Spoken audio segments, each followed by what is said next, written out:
Hey everyone. Okay. Now, all right. Yeah, my last live, there was a copyright issue. That's why I had to do that. It was really good, but that can hurt my channel. But today is going to be even greater because I'm letting the women speak. Okay. And the topic of tonight, give me a quick little second. Well, the topic of tonight is shh, they don't know. They don't know about this here. All right. Give me a quick little second, real quick, y'all.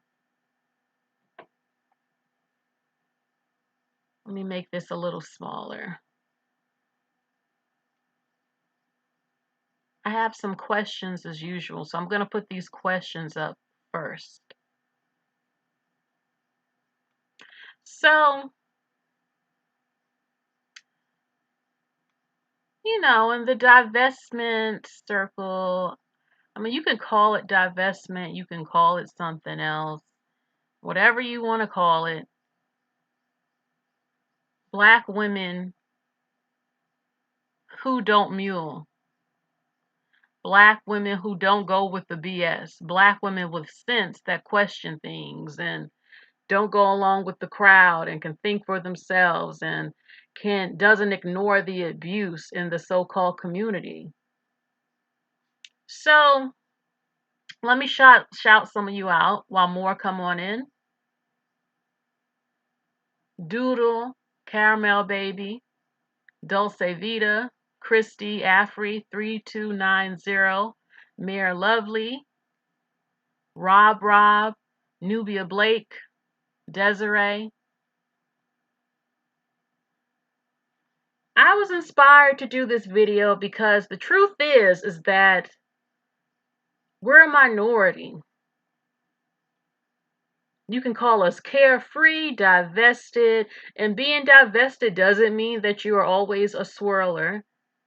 I emotionally and mentally divested. Hey, Riri TV. Hello, Josh. And the truth is that you can be in danger. Do you know how dangerous it can be, especially when you're around black men, when they find out how you really think and feel? You have to be very careful. Now, I've actually had conversations with people. I don't hold back a lot of what I say. I don't necessarily say it as harsh and blunt. Well, I do say it pretty blunt, but I'm very careful. But I don't hold back. I tell the truth. I've gotten into arguments, yes, with relatives who are women. Most black women come from families full of male identified women who were raised to be race soldiers themselves. And an observation is that there are a number of black women who are older, and particularly who have been abused, who've seen the bullshit in their families surrounding them. And you can argue with some of them when trying to, get them to see the truth about certain things, and younger relatives or friends. The truth is that I guess I'll use the word divested for now. Most divested young, middle-aged, and older black women are going to come across what is called mammies in the community more often than you are going to find fellow black women who feel and think like you. And if you really believe in what you say, stand your ground and don't be afraid to voice your opinion. But I do believe, let me actually open the phone line. personally believe that there are more of us who are in the shadows, who are more quiet around family and friends, because when it comes to life, period, there are a lot of people that will not go against the grain, that won't upset what they're used to, and show their friends and family that they really do feel differently than you, that you really feel differently than them. I'm the type of person, I'm going to say what I feel. And I feel I can be friends with people that feel differently than my views, but you're going to know my views and you can either respect it or you're not going to. But I'm not going, things I strongly believe in my opinions, I'm not going to let them go for anyone. As for, I mean, unless you can show me, I mean, anyone can be open to the truth when it comes to certain things, and you can change your viewpoints on certain stuff. But certain things that I feel passionate about, is how I feel. And when it comes to these topics, like, don't get me started right now with the climate. I want to hear black people say the racial climate. I'm like, what, this has been going on since I've been on the earth. I have seen nothing but racial issues and injustices and fighting. I've seen that forever. So this whole stuff ain't nothing new.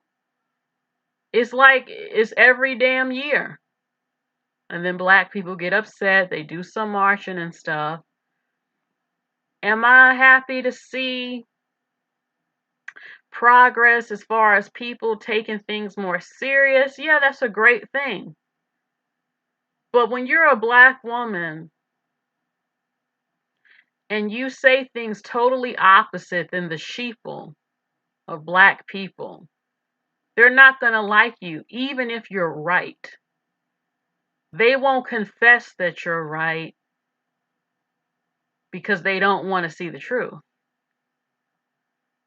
And if the truth is proven maybe 5 years later, they still might dislike you, even though you were the lone soldier, as they say, that went against the grain.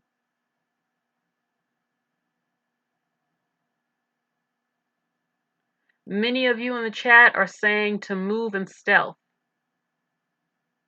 So I want to know from you to call in, lurkers and people not lurking. You see it. Shh, they don't know.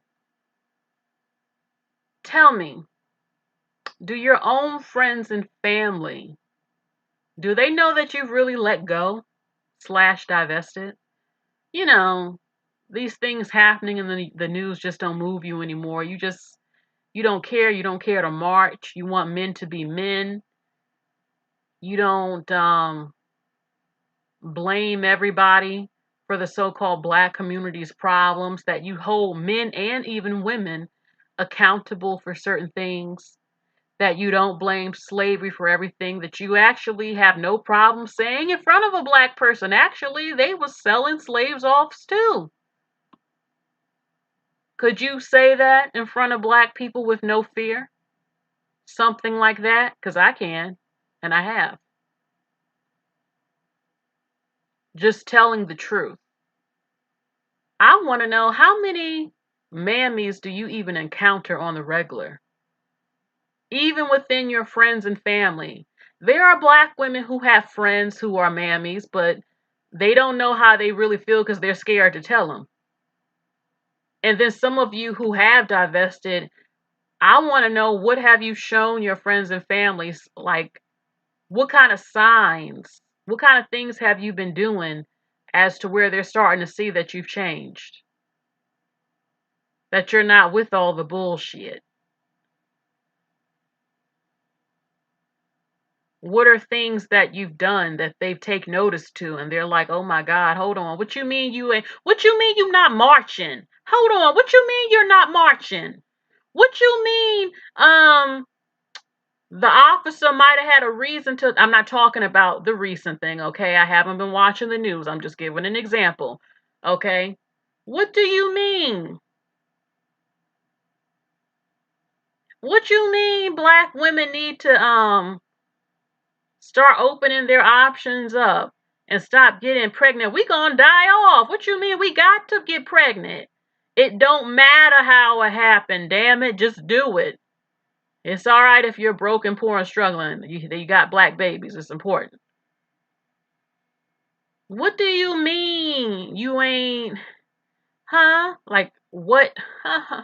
The things that we've been raised to believe, you ain't with it, but you black. You know you still black, right? You know that, right? Girl, you got to fight. What you talking about? Shit, you been fighting forever. You supposed to keep fighting. You know you strong. You know you strong. We the men anyway. You know we the men anyway, girl. You got to do this. Girl, I'm traveling, my Wi-Fi working. I'm doing such and such. You know these white people ain't shit. You know that? Girl, they oppressing us. Girl, no, I ain't moving to Africa. You crazy? Shit, I need air conditioner and electricity. But F these white people that gave it to us though up over here, no. I'm oppressed. Every day I wake up and I look in the mirror and I'm mad I'm a black woman. I'm mad I'm here.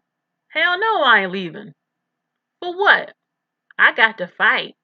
I don't know how long it's gonna be, but I got to keep doing it. My black men need me. I got to have the strength.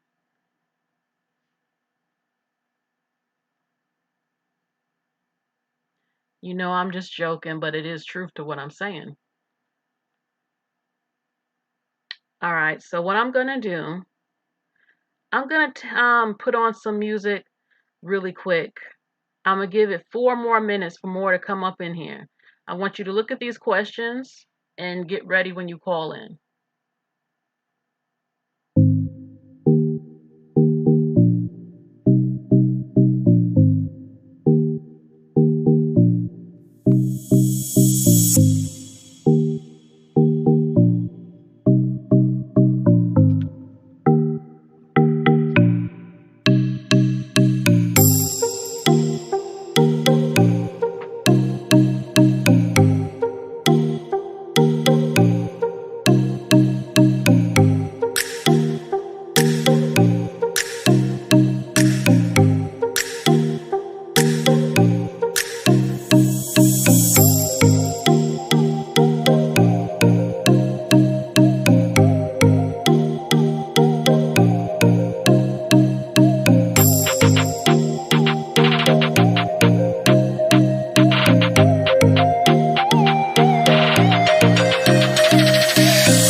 Okay.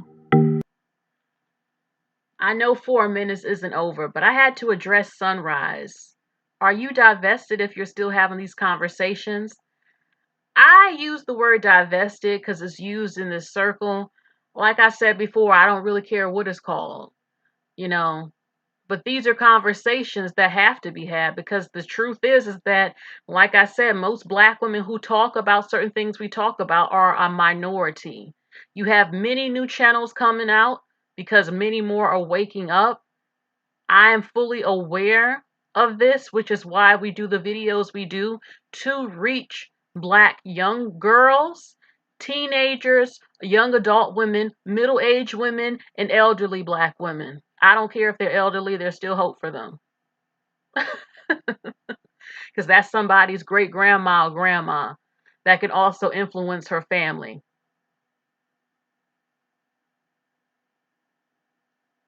I'm not about just keeping it. No, I know that many young black girls will see my videos and older, so I will continue to talk about these type of things.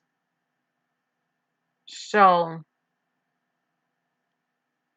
all right. I have the phone line open. Let me turn up my volume. Give me a quick little second. Okay. I have a call from Maria Clary or something. Okay. Hello? Hello, Sariko? Yes, you said your name is Marie? Yes, how are you? Hi, I'm fine. How are you, Marie? I am so happy to be on your channel. I'm so happy that you've called. This is such a great topic, and I can't wait to hear your opinion about this, your stories, and much more. So let's get this started. Tell me, Marie, how old are you? Could you repeat that, please? How old are you? I am 60. You are 60 years old. Yes.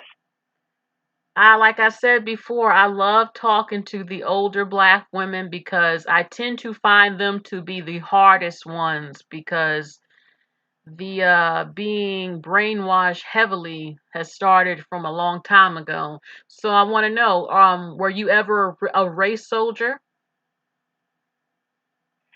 Yes, I was. Yes, I was. Were you a hardcore race soldier? Yes. Yes, I can say that. Yes, I was. What kind of things were you into? How hard did you go for black men? I went hard for black men and black women for the community because that's what was taught to me from my mother. And years later, are you divested now? Yes, I'm very much so divested. Do you feel? And my family and friends, some of them do not agree with it, but I have a strong will, and I feel that when you divest, you need a strong mind because your family and your friends will turn against you, and you have to look out for yourself. Nobody else is going to look out for you. Okay, so tell me this. When you divested, do you feel like all the muling you did was a waste? Like when you were younger, do you feel like you were rewarded for being a race soldier by the black community? No, not at all. Have you ever, let's see, give me more detail of how you were a race soldier when you were younger. What kind of things did you do? What kind of things did you say? What was your mentality? Well, first of all, when I was raising my children, I used to tell them if they can't use our comb, don't bring them home. And I used to tell my son, especially my son, I used to tell my son, don't you bring no white girl to our house. You get you a black woman. And I used to tell my daughter the same thing. Don't bring no white man to my house. And fortunately, God got in the way and opened my eyes to what was going on in our community. How it's basically the black man destroying our communities. It's not the black women. The black women are stronger than the black men. They're going to school. They're getting an education.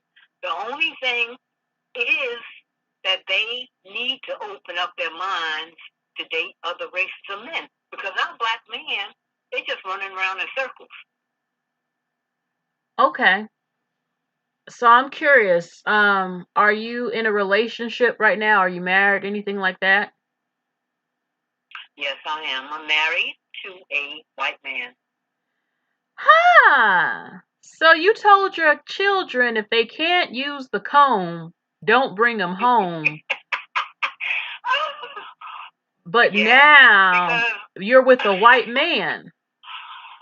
yes, I'm with a white man, and it's a crazy story because it's not like I dated black men. I was in and out of relationship all the way up until my 40s, and I met a white man on my job, and he kept suing me, and I finally went out with him, and I mean, it changed my life.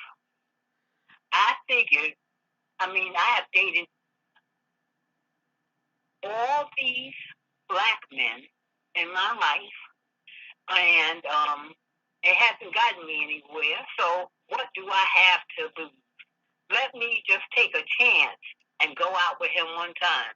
And that one time led to many dates, and right now we're married. So I'm curious to know. Now, you said those things, but keep it real with us. Have you ever found a white man attractive before you got with him? No. You've never found a white man physically attractive. Well, maybe the stars or something. People with the entertainers. So, but I never really saw myself going out with a white man. Is it because you were trained that way, or that's just was natural for you at that time? I don't know. I really feel like growing up in the South had a lot to do with it. Um, and being around family, because growing up, you always hear, the white man is doing this to us. You know, we can't get a good job because of the white man, and he's not, you know, he's not going to give you that job. You have to be smarter. You have to have more education for you to get a good job, or you know, they don't find you attractive. So I never really tried to get a white man. Well, I can tell you, I know for a fact a number of them find black women attractive. So now that you're with a white man, tell us, is there anything different about him than the black men that you've encountered? Like, what stands out culturally with him as a white man that's different? Well, first of all, um,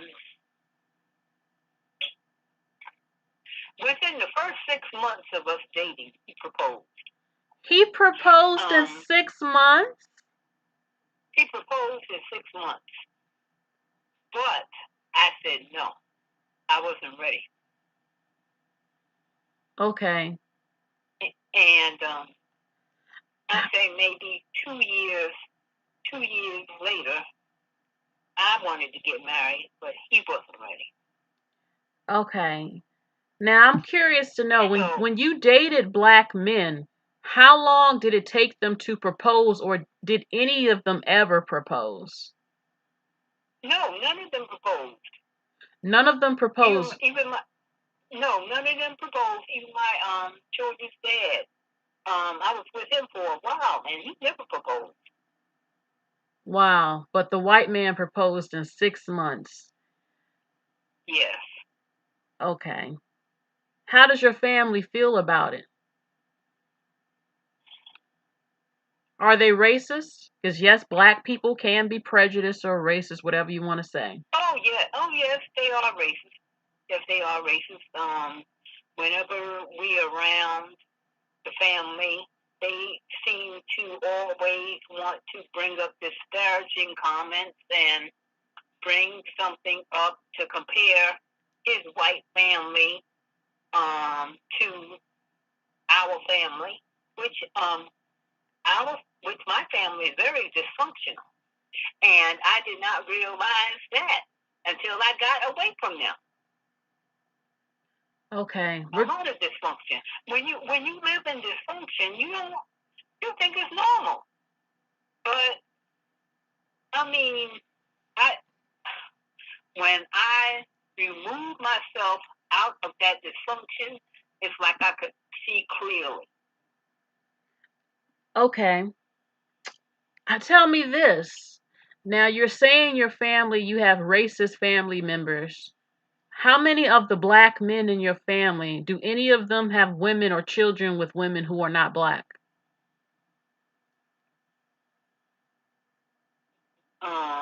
No. None of them have, it doesn't mean a white woman. I mean, she can be Hispanic, Asian, something. None of them. They have Jamaican women. Okay, Jamaican can be, yes, you can. But that's black to me.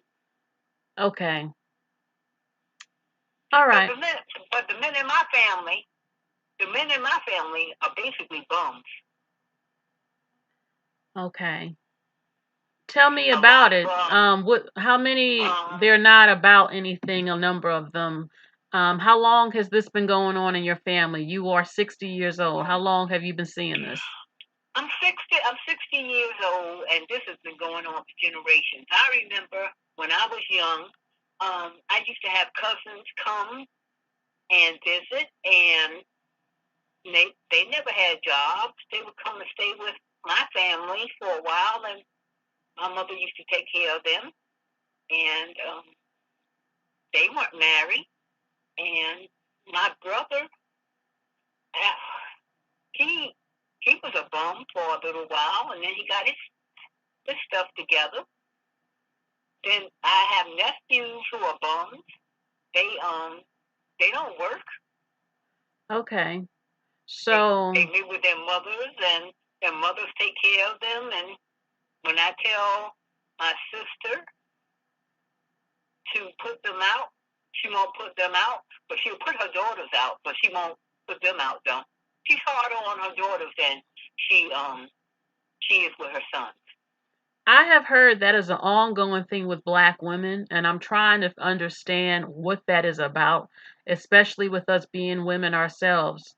So I have in the title the questions about mammies. Now, mammies are usually male identified women. Do you have a lot of that in your family? Yes, my mother was one.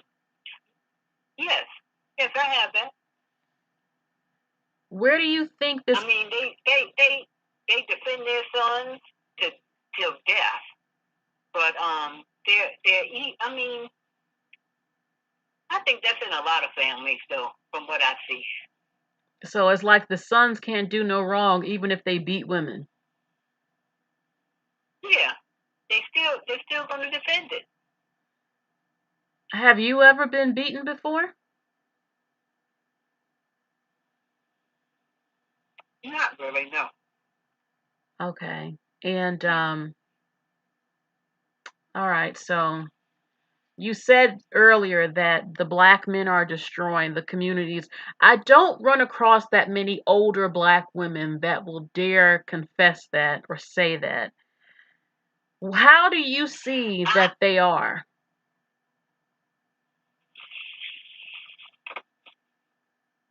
Well, first of all, when you go into Blackistan, you don't usually see anybody until around 1 o'clock in the afternoon.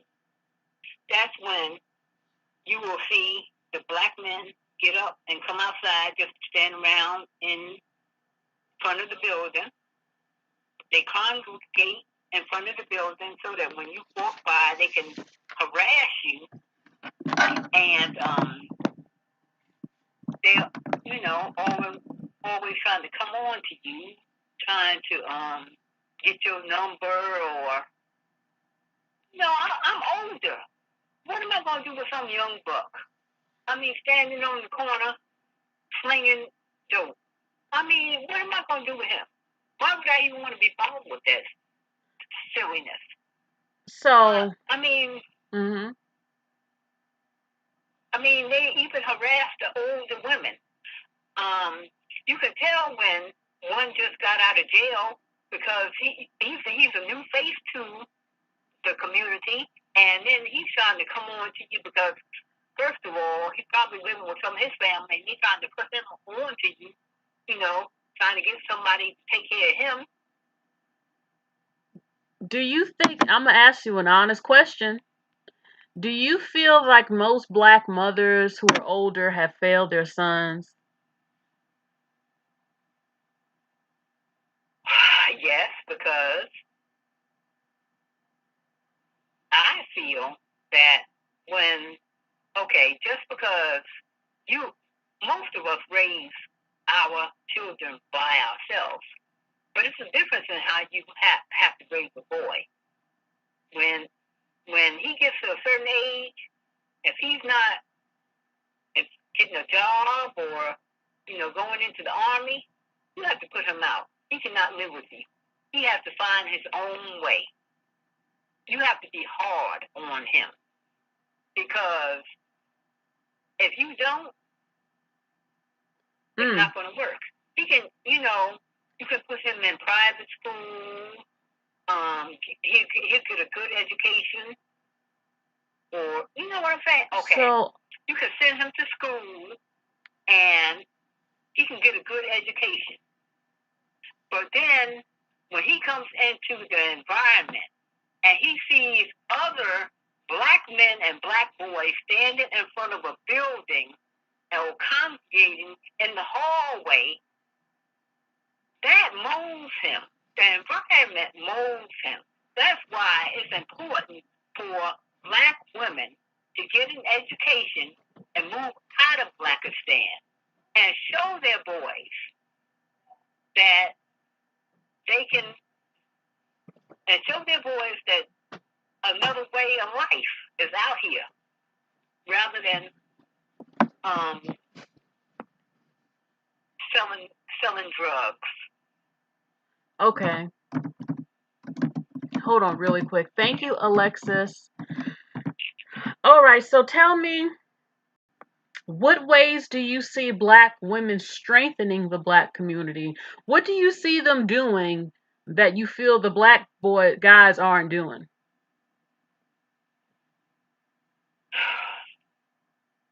Black women, first of all, we some strong women, and we bring money into the community. We're the ones bringing the money into the community, not the men. The men, they ain't doing nothing. First of all, they can't even get together as a group and do anything. And at 60 years old, this is what you've been seeing your whole life?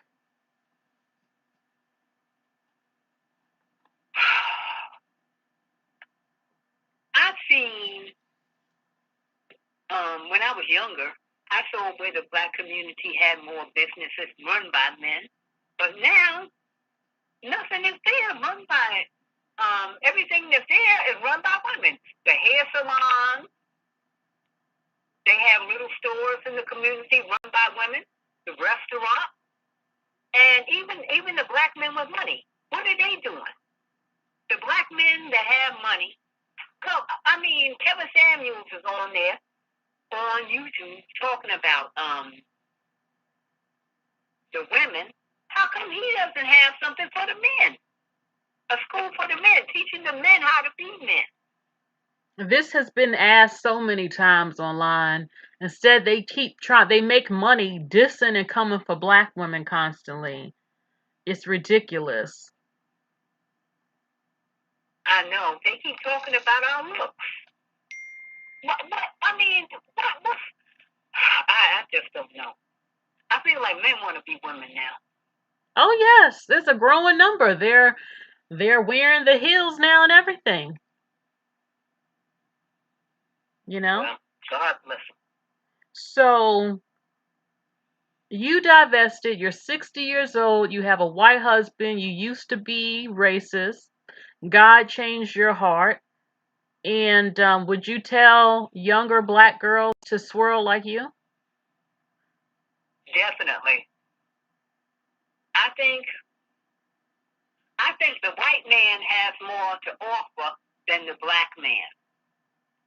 Really? I mean, the white man, he rules the world. And so, if you can't, I mean, you might as well join them. If you can't beat them, join them. That's all I got. That's all I got to say. Because the way the world is going, I just don't understand it. Okay. I mean, you got all these black entertainers with all this money. Nobody's building anything. I mean, they're not building, they're not protecting, they're not leading, and the mammies are just caping for them, and I just don't know. First of all, when I feel like when you decide to divest, keep it a secret for a while from your family and your friends. Don't tell them what you're doing, because you know they might try to sabotage the relationship, like my family always does, or you have to test the waters. And you know the mammies around you and in your family. So therefore, don't tell them your business. Just do what you got to do. All right. Once you get out of Blackistan, you see a whole different world. Now, have you ever been told you think you're white now?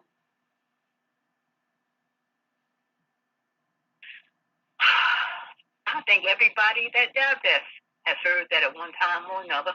Or either you think you're better than us. So, when you said the white man rules the world, hold on one second. When you said, well, the white man is ruling, you know, black men would say they oppressed us, they are captives, they ruined us, it's their fault. Do you feel it's the white man's fault for the black man's current position?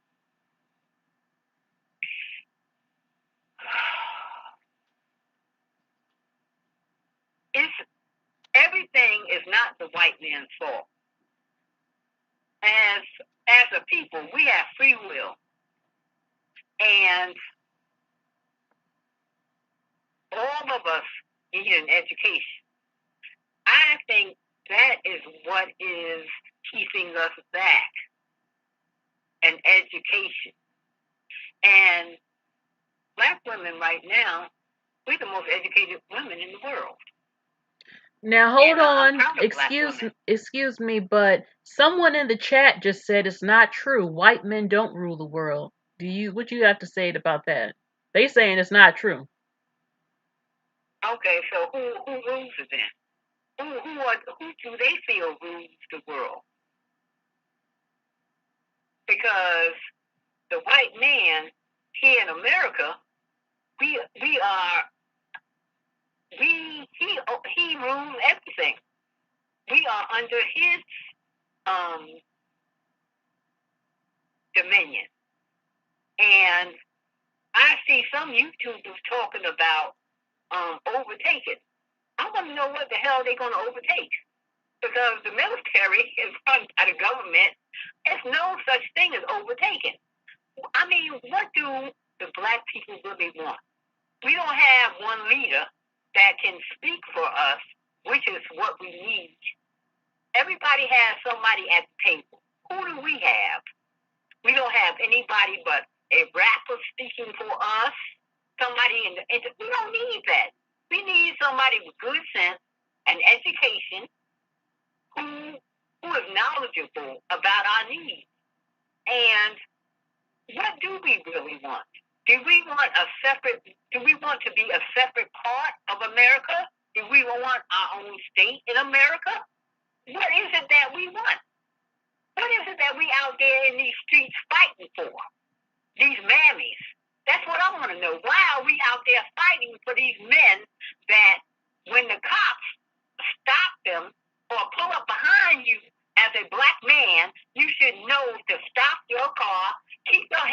that damn steering wheel and say, officer, why'd you stop me? And be polite.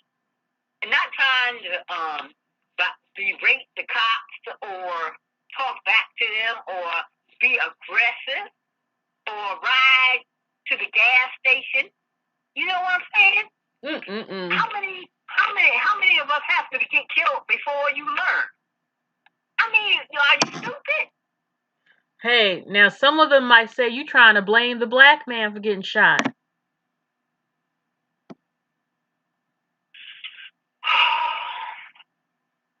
I'm not trying to blame the black man, but if your stupid ass is stupid enough to get out the car and get in the police face, right?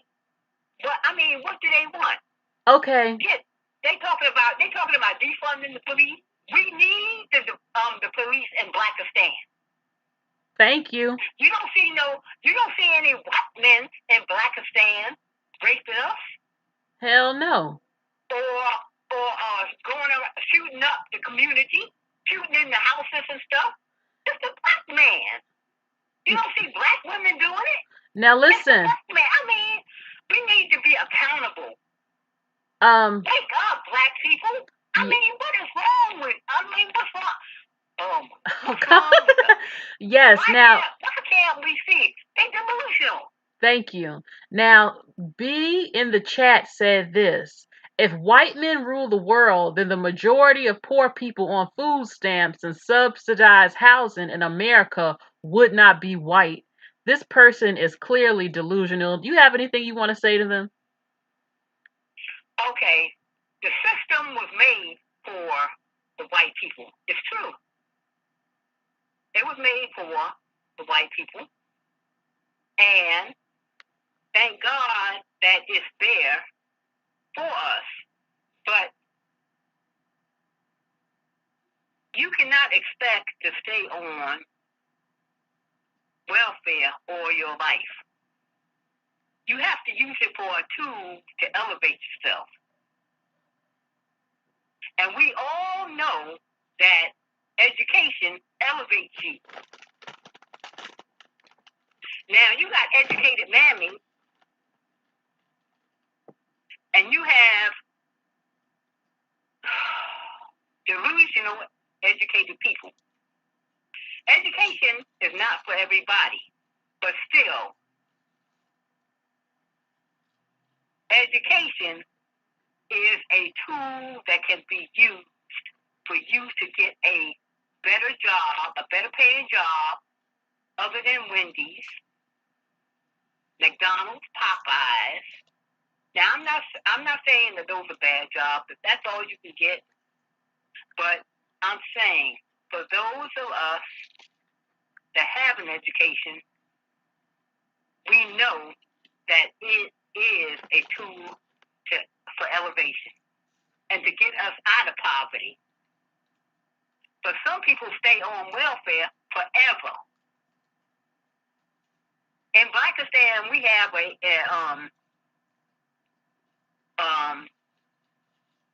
mindset, a get over mindset, and that has to stop. Okay. Now let me address that person. BIH. Let me say this. You are truly delusional if you say white men don't rule the world. Who created your toilets? Who created the government that you pay your bills to? Who owns most of the businesses that keep this country and this land functioning? Who created the sewer system? Who created the highway? Who created the electrical towers? Who does business on a global scale with trade with other countries to keep this nation running? You are out your damn mind. If it ain't the white man ruling, it's the Asian man. If it ain't the Asian man ruling, it's the Arab man. Stop the bullshit. Okay? It doesn't matter how many white people are on welfare in this country. They're still doing a hell of a lot better than the average black person. Plus, they are the so-called majority here, so that wouldn't be a shock. But yet, we supposedly represent 13% of the population, but yet we fall under the worst. I'm sorry, go ahead. Cerebral. Yes. Something else that I want to say. The white man, okay, the white man, every neighborhood that black people move in, they tear it up. It could be the nicest apartment building, but you give it 10 or 20 years, poor black people will tear that shit up. Tear it up in what way? Give us more detail. Tear it up in what way? Tell us. Peeing in the elevator. I mean, marking up the wall, just tearing it up. The building will not look the same in 10 years with black people in it. Now, is it black women doing this or black men? It's black men. It's not black women. That's why white people don't want us in their neighborhood. We got loud music, cars, working on cars in the neighborhood, in the yard, broke down cars all in the yard, the grass not cut. So black people bring the value down. Yeah, they bring the value down. Now, you know black people will be mad as hell that you just said that. Yeah, but I mean, that's why black people with some sense, as soon as they get an education, they move the hell out. They move the hell out of Blackistan. And you know, women, I'm going to tell you something. Get your kids out of Blackistan. Okay. So there's no hope for the black woman living in Blackistan. No. We have to learn how to get along with other cultures, with other races of people.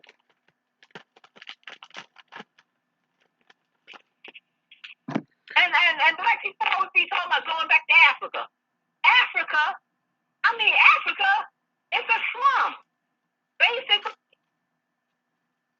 Now, you know the Africans, what they going to say, not all of Africa now. Now, don't be coming for Africa. Not all of Africa, but Africa needs to start.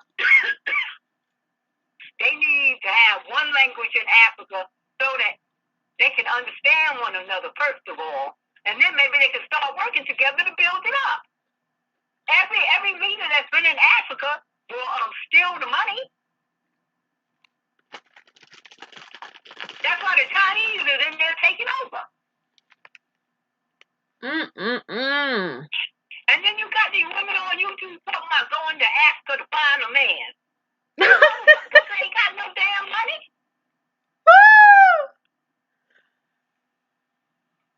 Oh, Sharon Walker in the chat says this lady is taking no prisoners. Okay, so you're saying these women talking about finding a man in Africa have lost their damn mind? Yeah, I'm gonna find a man in Jamaica. I'm gonna find a man in Africa. Man, you know what? Black women will take any damn thing as long as it's black.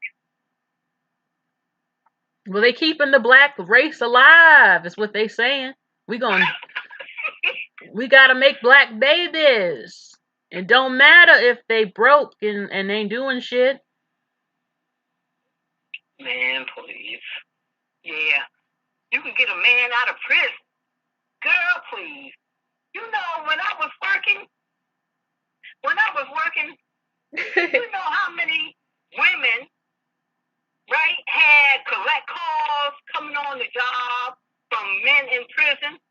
And I'd be listening, saying, what the hell? And these are young black women dealing with men in prison. I mean, when they come out, they can't get no job, and half the damn time they been fucking while they was in prison, those men. So, I mean, what you want with them? They can't get a job, first of all. We need to stop thinking that relationships are built on love. Love is good and everything, but really, relationships are about money. Why do you want And I don't want no man unless he got as much as me. He got to have his own home or apartment. If he living with his mama, I don't want nothing to do with it.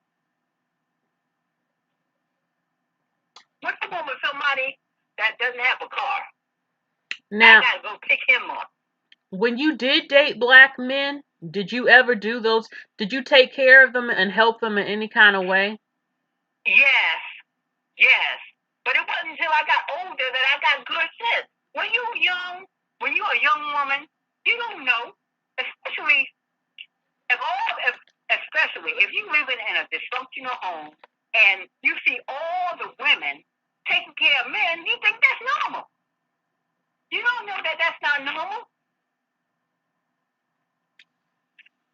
Now, what ways did you help black men? When you were younger, y'all, she's 60 years old. When you were younger, in what ways? Because they say that black women don't help them with shit. So tell the world, what did you do to help them when you was fucking with them? Oh, God. I always had an apartment. I would let them move in with me. And my stupid ass, I would pay the rent. Okay. I didn't have anybody schooling me.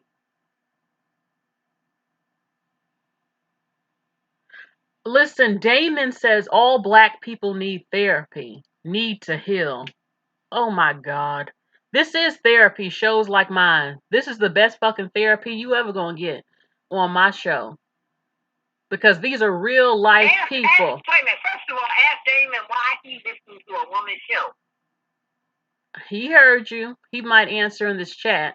This is the best therapy you gonna get. Why is Damon on here instead of why is it he on a man's channel? A woman's channel. Yeah, but he should be on a man's channel trying to teach them how to get some money. They don't usually do that. It's very rare.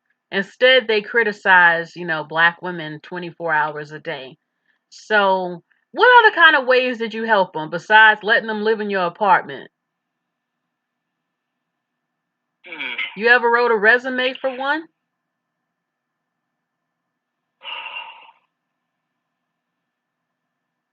No, I haven't. No, I didn't. No. But I would always be trying to tell my brothers about different jobs. They didn't want to hear what I was saying.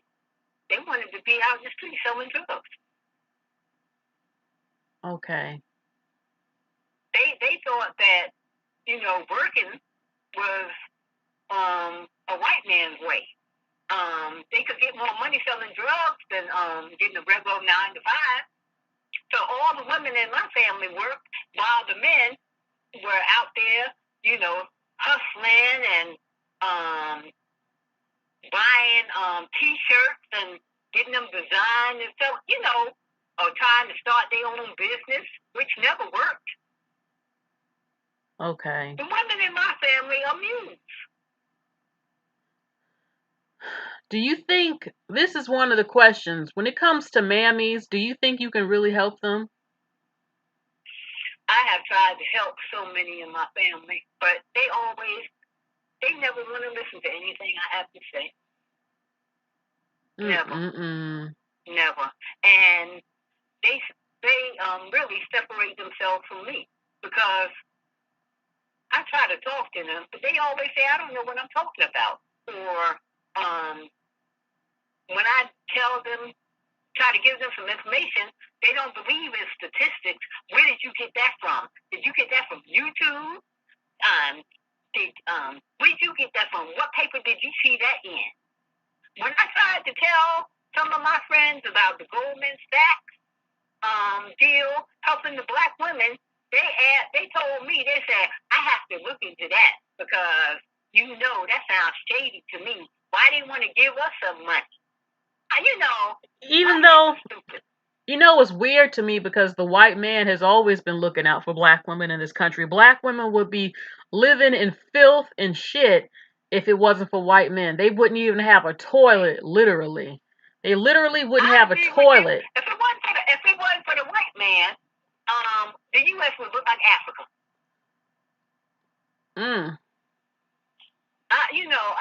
I don't think. I live by my own rules, and I feel like like-minded women should do the same.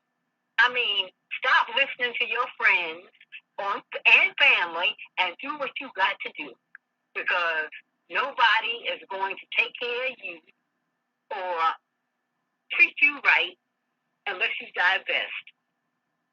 Now, Damon responded to you saying, me and my wife is listening. So Damon's saying he got a wife. So I'm going to ask you Wait a minute. I have to take that back. It may be a few good black men, but that's far and few between, because I'm going to tell you something. When I was out there dating black men, it seemed like I would get the same black man, just in a different body. Now, hold on. And that's gone on. You know, there are certain content creators that will say, well, you are what you attract. It's your fault. You attracted them because you was like that. Do you believe in that bull crap? No. I really don't. I'm not going to say I was a saint when I was young. And, but I just kept getting the same man. It's like all of them, one way or another, would try to get over on me or treat me poorly. So, and it's funny how it wasn't until I started dating outside my race that I got treated differently and was more respected. And now I'm loved. And I'm not going to say that he doesn't look at other women, okay, because he's younger than me. But it's different. It's different. The relationship is different, and the way I'm treated is different. I don't work. I haven't worked in years. I don't pay any bills. There's no 50-50 here. He's never raised a hand towards me, or, everybody argues, but I mean, he's not up in my face like he's going to hit me.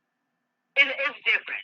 And I would suggest that these young women start divesting now. Okay. Now, my last question for you is, see, the topic was, do your friends and family know that it's a secret that you're divested? Do you think that it's a little dangerous for maybe men in your family or and stuff to know that you're divested, the views you share?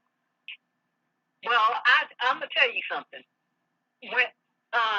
When they found out that I was divesting, the men in the family, they weren't happy about it, and I was told that by a family member that recently I was told this. After I'd been dating this white man for a while, I was told, well, black men, they ain't really checking for the black woman no way, because we getting tired of y'all, so we getting white women, and we dating the white women to get back at the white man for slavery. So we gonna put our penis in them.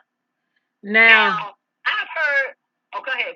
Do you think that sleeping with a white woman changes their economic status, that it actually uplifts them and elevates them in society?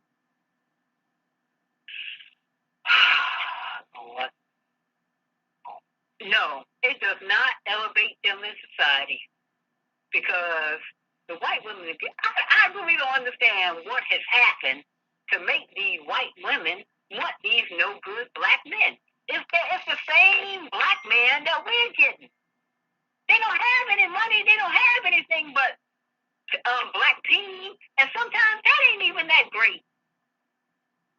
Some content creators on YouTube are always, some women, I've seen the comments.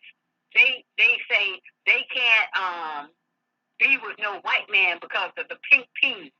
Well, I'm here to tell you, some of the white teens can lay it down just as good as the black teens. So I don't know what they're talking about. And plus, they got more money than the black teens. You know, some of these women saying this, they've never even slept with a white man in their life. So I don't even know where they're getting their information from. Or a pink peen is disgusting. So I don't know.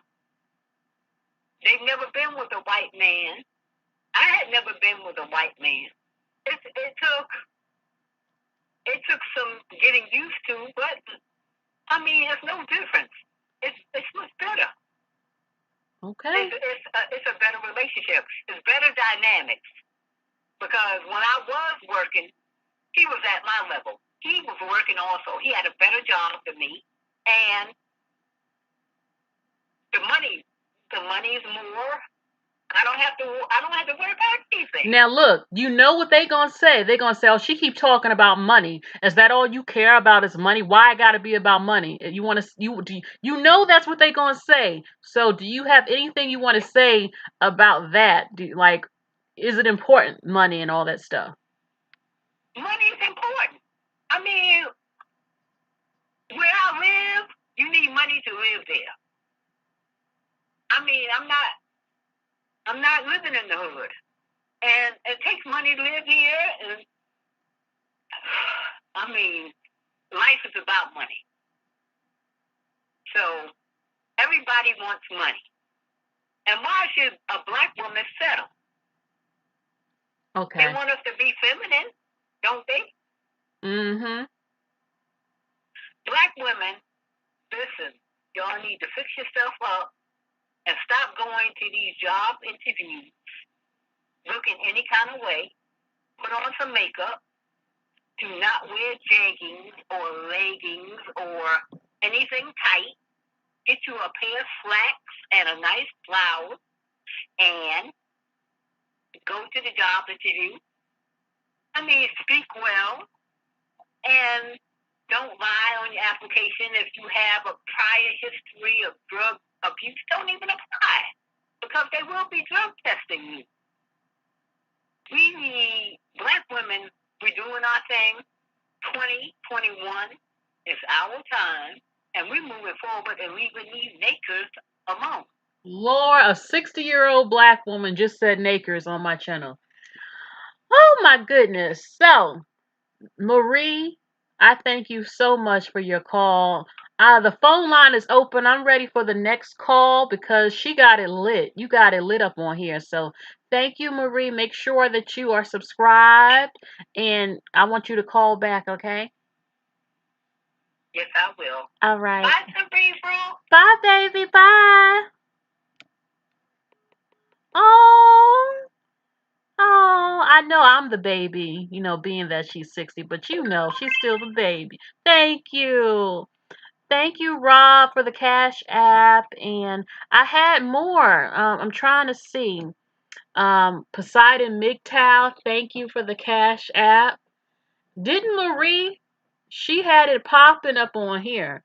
And it's something to hear from a 60-year-old woman, who has divested. She got her white husband. She left Blackistan. Okay. And she aired out some stuff. She told the truth. Yeah, Tina says, thanks for sharing, Marie. Sharon Walker says, Marie, you the damn heat. That caller was awesome. Okay, so Pretty Brown Girl Ari and many more said you wanted to call in where the phone line is open. Okay. Let me see. Who else had gave me some cash apps? Let me shout you out real quick. Thank you, Nick. You said you're loving this live. Yes, Poseidon, MGTOW, Rob, and Nick, thank you so far. Oh, hey, from Paris. Divested French black woman is in Paris right now. I would love to hear your perspective.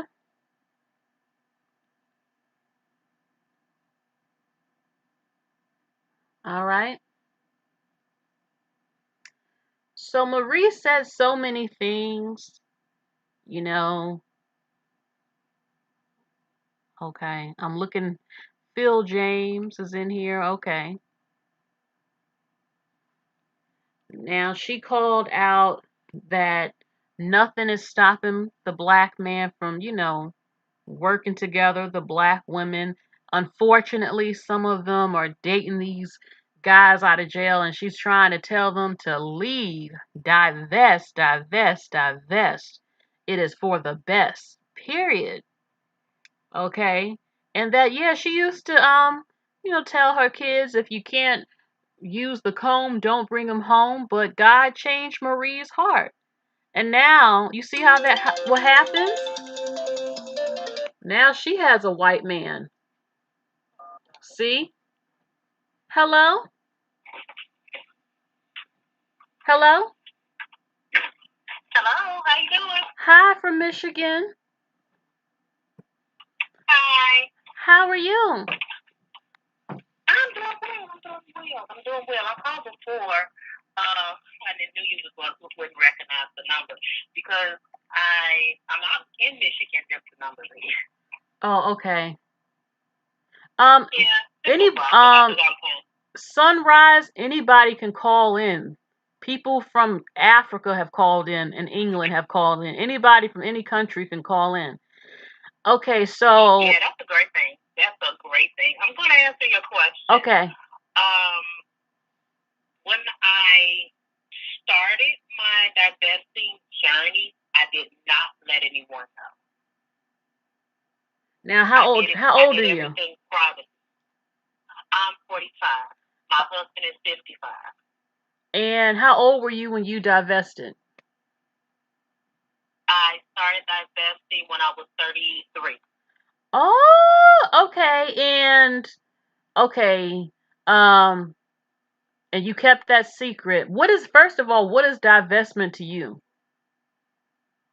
I removed myself completely. I don't say completely. I removed myself from Black African American issues only. Okay. And I've always dated outside of Blackistan. However, I was still kind of black male identified because of my brothers, uncles, and dad, and all those things. So I started to remove myself once I really realized that they didn't really want anything else in life. Okay. So eventually,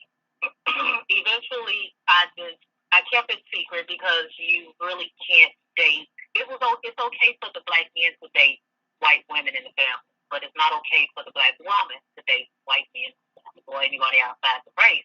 So I usually just kept them quiet. I never brought them around and things of that nature. However, my husband wasn't playing that game. And he's now the bald head Irish. He's a police officer, too. So I got to see. Yeah, I get it. I get it a lot. And he's very similar to the guy that just did with the young gentleman on the street. My husband looks just like. Ooh, so you date. Not only did you get a white man, but you got a white man cop? Yes, I got a cop. So I hear their cop friends, their buddies. I hear it all. Okay. I would date a cop. I mean, shit. Not all white men who are cops are trying to get black men and ruin their life. It's millions of them. No. Actually, he's not. He's the opposite. To be honest, he just, he sees a black plight, but at the same time, he knows he has to uphold the law. and that's just who he is. But his friends are pretty much almost the same. They just, I think the media really portray black men as such, and black men don't help because they portray themselves as such. They got so much. They come out like beasts sometimes, and I said sometimes I want people to be yelling at me, but they come out of beast like sometimes, and your neighborhoods go down. They stand out on the corners. It's just help yourself. And so when I saw that, I really took a step back from my neighborhood and started to see this. I was like, I'm done. It was just too much on your shoulders to handle. I can't handle being a mom, trying to protect the community, trying to protect the black man, trying to be a woman at the same time. I just couldn't do it all. So I let it go. Oh, thank you, Damon. He's for the donation. He says, "Bless you, women. We out." Okay. I guess we're pissing maybe Damon off and his wife. I'm not sure. So, all right. You are 45. You divested when you were 33. What age were you when you met your when did you meet your husband who was a white Irish police officer? I married my husband at 36. Okay, and when did you meet him? At what age? I met him at 34, almost 35, 34 and a half almost, 30, almost 35. So, It didn't take long. okay. And are you gonna have children together? Unfortunately, we don't, but his son is married to a black woman as well. Oh my God. Okay. Um, Irish. I know there's a lot of Irish men in Massachusetts. And Yeah. so when you divested, you kept this kind of quiet from friends and family, but now do they know now that you are? Oh, absolutely. Absolutely. Nobody talks to me about, you can't talk to me about what's going on in the news because I'm more than likely probably not going to agree or I don't want to hear. I'm not going to do it until black men step forward. Once they step forward, then I might donate. Other than that, I'm not doing it because there's no sense of me or black women to be on the front line and black men standing behind us like little kids. Yeah. It doesn't make sense. You want the respect of the world, but you don't want to go out and get the respect of the world. It just doesn't look right. You have to go and take it. Yes, No. Yes. Women shouldn't be out there. That's why white men. No. And if you, I think I was listening to Miss Archduchess, and it was Pastor Manning. He is a little outlandish, but at the same time, he made a lot of sense because, when Katrina occurred, the black men didn't go and try to get the women and children. Let's move this. Let me, get ourselves in order. What he did do, he basically was out there raping, killing, and I saw it on Geraldo. I mean, on the news. This is what my son's, the first name called from was Anderson, but when Anderson Cooper and Geraldo were interviewing people, it was just a mess. And black men were just standing around, waiting on somebody to drop them some food and come and save them, just like the women and children. So do you have a lot of mammies and mule women in your family? Every last one. Damn. Every last one. Lord. Because we don't know anything different than the black man. And it's always help your brother, or help, no. I literally just taught my 36, 37, 60, 37, my 37-year-old brother to how to go get a birth certificate. Hold on. I said, just send me a screenshot to tell me you got it. That's it. I'm not doing it for you. Hold on, why couldn't he do that by himself? And your mama's still alive? No, unfortunately, she passed like 2 months ago. So, oh, I'm sorry. She was the one who was caught. She cuddled him, and because we always protect our son, I found myself doing it as well, trying to protect my son. But I'm so I was just so quick to send my daughter out there, but I was trying to protect my son. And my son is 15. At this point, I'm not. You got to get out there. You got to do it. You got to make your way. Now, what about your father? Is your father still alive? Absolutely. I have a father and a stepfather. Now, your brother, do y'all, I mean, his father's, y'all, I'm assuming y'all got the same daddy. He couldn't go to his dad to help him get a birth certificate? My dad has no clue as to how to do that himself. My aunt used to do it for him, and she passed 2 years ago. See, you see what I'm saying? We caught the men, and we became strong in the family, and it's so damaging, and it's exhausting. You know, I'm not against helping my brother or relative, but it's just some things where it's like, you know, I remember it was this guy I really thought we could maybe, this was years ago. I knew him when I was a teenager. It was like first young love, teenager crush type of thing. And later when he became older, we got in contact with each other and he wanted to do something in computers and as graphic design or something. And I found all these jobs on Craigslist because he was complaining about not getting work. And I'm like, look at all these jobs. And then I felt like, why am I doing this for you? Why couldn't you get your ass up on Craigslist or some type of job search thing and look yourself? Like, it's ridiculous.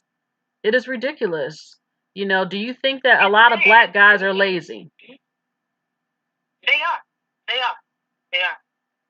They are very lazy, and they blame everybody for their problems instead of going out here and getting it themselves. They blame the white man. Now they blame black women because black women took off jobs. They blame the white man because the white man didn't give them anything. They blame they blame everybody except for themselves. And so that left black women to pull up our own phone booth, put them on, and then pull ourselves up by some bootstraps. And then expect us to pull them up as well. I had a conversation with a friend of mine about the Goldman Sachs thing. And he said, well, why couldn't black women bring us along? Why should we bring you along? Do you bring us along on anything? What do you do? And hold on. Bringing you along, white men chose who they wanted to invest in. You can't bring anyone along. White men, I mean, seriously, if white men wanted to give black men money, they would have done so. And all this shit that black men have been talking, why should black women come to the fucking rescue? Nah, I don't think so. I think it ain't gonna do nothing with it. I mean, they're not gonna do anything with it. You give a black woman, you can just give her some flour and some milk and she'll make a meal out of it. Yes. Understand that. And white men know that from working with white men, side by side with CEOs or C-suite, they know that if you put it in a black woman's hands, you might take your hands off of it. She has already completed it. She done put it in order for you. Now, not saying that's a great thing, but the world does expect a lot from us because we always into something. We have to save the world. We save everybody but ourselves. And so at 30, when I started my journey, I started to learn how to save myself. Okay. And I keep in mind, I have 2 children. My husband married me with 2 children. Okay. You know, they claim white men don't date single mamas. Mine do. So. And we have our home that I'm sitting in now, and we have our vacation home, and we travel, we do our thing, and we're happy. You have a vacation home? Yes, ma'am, we do. Oh my God, is it at the beach? We're in Biloxi, Mississippi. Oh my God, Mississippi.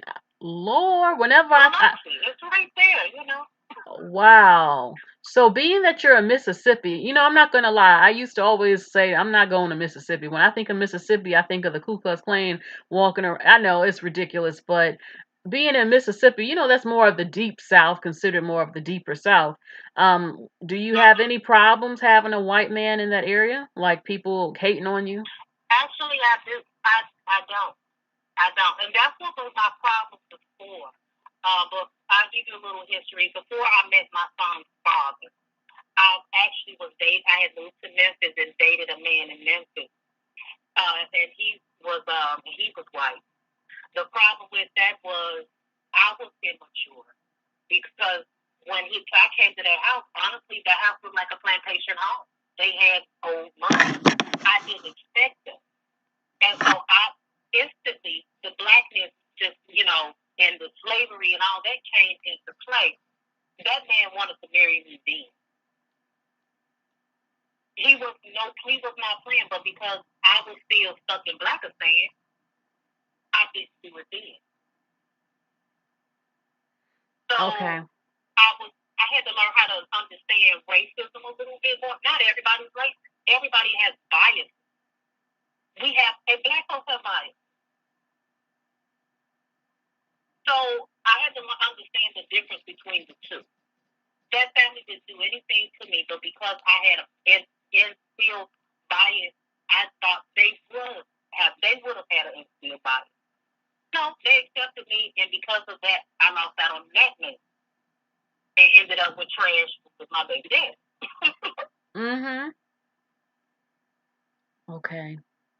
So, what caused you to divest at 33? Because that doesn't happen all the time. Sometimes it happens later in life for a lot of black women. Once they've been beaten, had out of wedlock kids, countless failed relationships with black men, and finally realizing the truth about the so-called community. So at 33, you came to the light.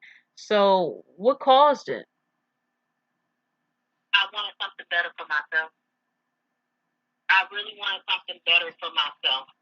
I had went to school, graduated from University of Memphis, graduated with my master's, and at this point I've already had my 2 children, but I wanted something better for myself. And when I saw my own community wasn't going to give me that, and the men in my community was not going to give me that, I just really, really, totally went divested. And again, I was exhausted from being in communities where I have to run the community.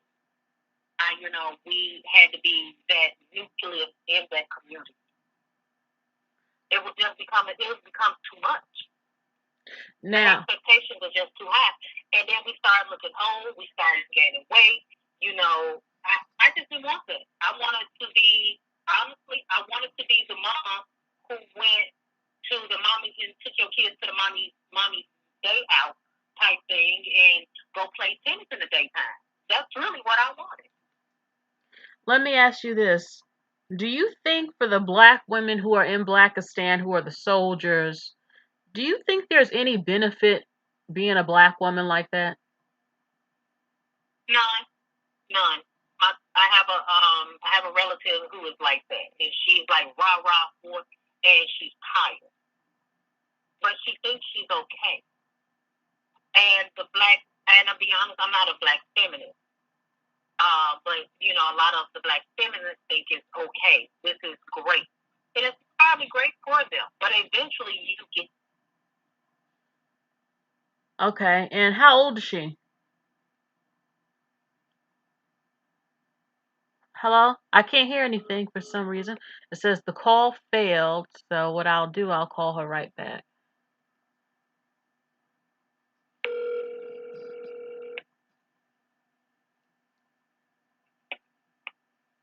Hello? Yeah, something happened with the call, but so your family member that's the race soldier who's kind of burnt out, how old is she? Yeah. How old is she? She will be 30. And has she ever been married? Yes, she's married. He will be 40 this year. Okay. And when you decided you wanted better for yourself, did you believe, like most black women, that it wouldn't happen because white people are here to destroy you? Remember I told you I believed it before. Okay. I believed it before. That's why I didn't marry the white guy before. And then I went back to Blackistan and got a man who had 10 children that he didn't tell me about. Lord. 10 kids? He didn't tell me about them. He only told me he had 2. And at that point, I really thought he had 2 because this is the only 2 he talked to. That's because he had 10 and it was extra baby mothers out there. And did he owe child support? Absolutely. Now, you know, if he would have married you, you would have to pay child support for them other kids, your money. Oh, I absolutely. No, ma'am. So, once I saw that, and I realized I thought white people were the evil. Now, get me wrong, I really don't deal with white women. Reason being, anybody who is a chameleon to me and can change their look based off that man that they're with, I don't deal with. Okay. And I say that because if a white woman get with a black man, all of a sudden she started looking darker. She started looking darker. Her butt gets a little bit bigger. I don't know what happened. She gets with an Indian man. She starts looking darker. Hair all of a sudden gets straighter. I don't know what happens with her, but I don't deal with it. Okay. So let me ask you, what is your opinion on slavery? When you divest, one of the things with me, I don't play that whole Kunta Kinte story crap, go along with it and make it seem like black men was just victims that got snatched up in the millions by a few white men. Have you had any discussions and arguments with your relatives about the topic of slavery when they try to say slavery is the reason for everything wrong? Oh Lord, that is hilarious because that's what they do. They tell you, slavery is this, that, and other. This is why the black family is this because of slavery. No, it's like that because they want to be there in their homes. And the only reason why they really fought for civil rights was to sleep with a white woman. Let's just be real. They did never want us to do anything no different. They wanted their cake to eat it too. They wanted to be like the white man. So we go through that. We have so many arguments. If they put us on a boat. Let's just be honest.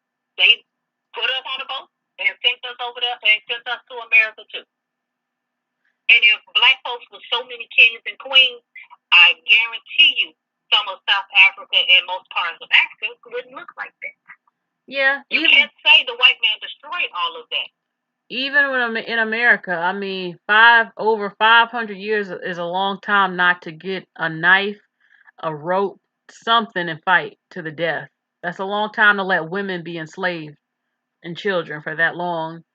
And all right, so my last question for you, with everything that you've seen, besides your family, how many mammies do you encounter on the regular? Girl, it's so many to count. If black women have so many excuses as to why they won't step outside from, like Miss Marie, I think her name was Marie. Miss Marie said, first off, it's the pink. Oh, girl, please, whatever. You get over that part. It's this, it's that. They don't want to leave Blackistan. So I encounter these women all the time. I preach. You don't have to just date inside of your community, inside of your race. You can date any and everybody you want to, but girl, I don't know if I can deal with a white man. I don't know if I want to have sex with a white man. It's all draws down to sex. Now, don't get me wrong, my husband is absolutely amazing, but I didn't see him because I wasn't just about sex. It was a life that I wanted to live.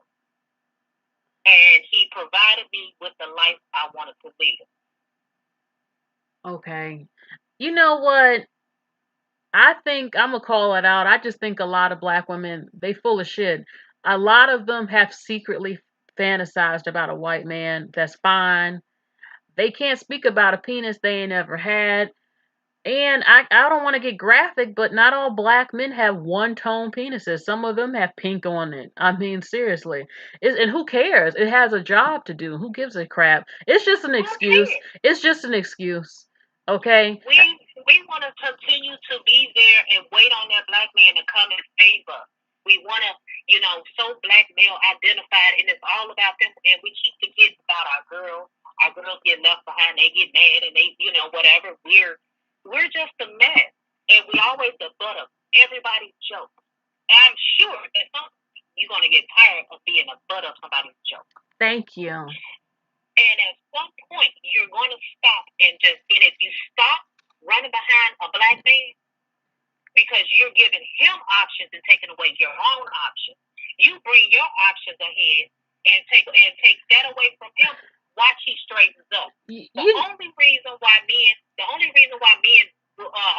man will still have his pants hanging off his butt is because a woman going to accept him with his pants hanging off his butt. Thank if you. If he don't accept it, he will pull his pants up. Thank now, I'm you. not saying that but we have to pull our standards back and saying, hey, no, you're not going to continue to do this to us. You're not going to continue to be this type of man. You know, and it's just another thing if you were to ask some of these women, well, what is it beyond the fact that he's black? I mean, half of them, they don't experience romance. Half of them don't get to travel anywhere. Half of them have never had an orgasm with the black men they're with. Actually, more than half of them. Half of them are with men who don't have any career or bring in any financial stability. So, what is it at large besides this loyalty? You know, loyalty. We have our loyalty is $2,000 for them. Our loyalty is more grander for them than it is for our own self. Yeah, they don't have loyalty, so why should you? They don't have the loyalty. No, we accept the fact that they'll go out and get Becky, and then we bring Becky in and braid her hair. Becky don't care about you, bro. And then at the same time, we so accepting of everybody into our space. Everybody come in, and then everybody destroys us. And then we're standing there left trying to pull these knives out of our backs and our sides. Yeah, yes, I'm sorry. I'm for I'm for everybody getting along, but it is the time that black women start expecting reciprocation. Seriously. You can't let people keep giving you their ass to kiss and you just sitting there taking it. And that includes black men. That's why you don't get respected, because they pity you. So, look, I'm going to take the next call, okay? All right. You have a good one. Thank you. Bye-bye. Bye. Call from 9W. Hello? Hi. Hello. I knew you was in the chat. Oh, I sent you the Cash App. Thank you. No problem. Are you still on the live? Yes, you are live right now. Okay, because I guess I'm having a delay because I was listening to another lady. Okay. And I was like, what's the point? She's going on and on. How are you? I'm okay. Just excited to hear what you all have to say. That's great. That's great. Are you a divested woman? Are you a carefree divested woman? I think so. I think so indeed. I think my upbringing, I don't know, I think I was always outside of the box when it comes to like my attraction to the opposite sex. I always liked the white guys. My cousins and I, and I grew up in the Caribbean, so a little bit. And so I was always attracted to the white guy. I mean, my preference for their look changed. I was into black hair and then blonde hair, and then I go back to, I go back and forth. Now I really don't care. You know what? I'm telling you, the denial that so many black girls have. When I was a teenager, girl, I would see, I had crushes on some white guys. I'm like, fine is fine. I know a fine guy when I see one. And I remember this white guy in my class, I used to sit behind him just so I could look at him on the low. He didn't know, but I was always looking at him like, damn, just damn. Oh, I want to talk to him. Yes. But I was scared, and I didn't say anything, but I used to just sit behind him looking at him. So how old are you? Yeah. I am 33. Oh, okay. I'm 33. Yes, and it was only this weekend. I was watching a show, and I said, "Oh, I like this actor." So my I was watching the movie with my family, my cousin and my mom, and they were looking at me like, "You find a black man attractive on TV?" I was like, "I like his character." So that's just about it. Nothing beyond that, because they know me already. No argument about who I want to date. I don't see any problem with black men dating whoever they want. That's why I never quite understood this whole, "Oh, we're gonna go over the wall," or "we're leaving." That whole mantra on YouTube with a lot of black men saying they're leaving, and I'm like, okay, I don't get it. But when it comes to me listening to a lot of women that I've been listening to for years, and I can't believe how quickly the time flew. Just listening to Kenneth and Charles and all of that, I think the majority of black women are mammies. I believe most of them are, and a lot of these men online are talking about them, and they are the ones that has birthed this type of toxicity in the black community, with denial, with living in la la land, and it's sad. And I had the opportunity to speak with my cousin about, I don't like to see desperate black women, like women that, when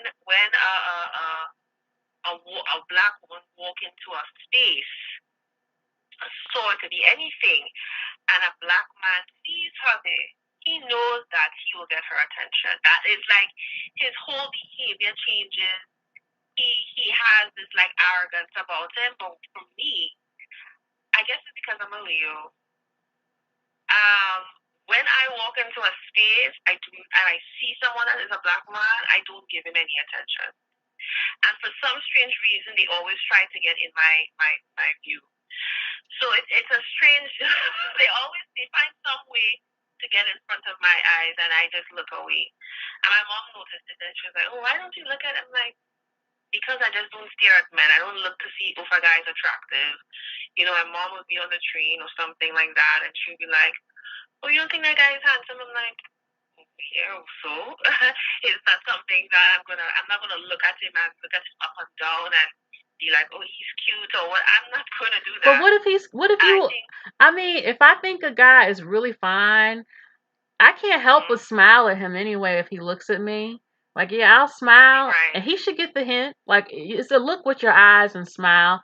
If he doesn't come over, I feel like, well, he's not being the man. I don't want to chase him down, Mm-hmm. I can give a I'm clue. not good at flirting. I don't think I'm really good with flirting. That's something that I have to get better at.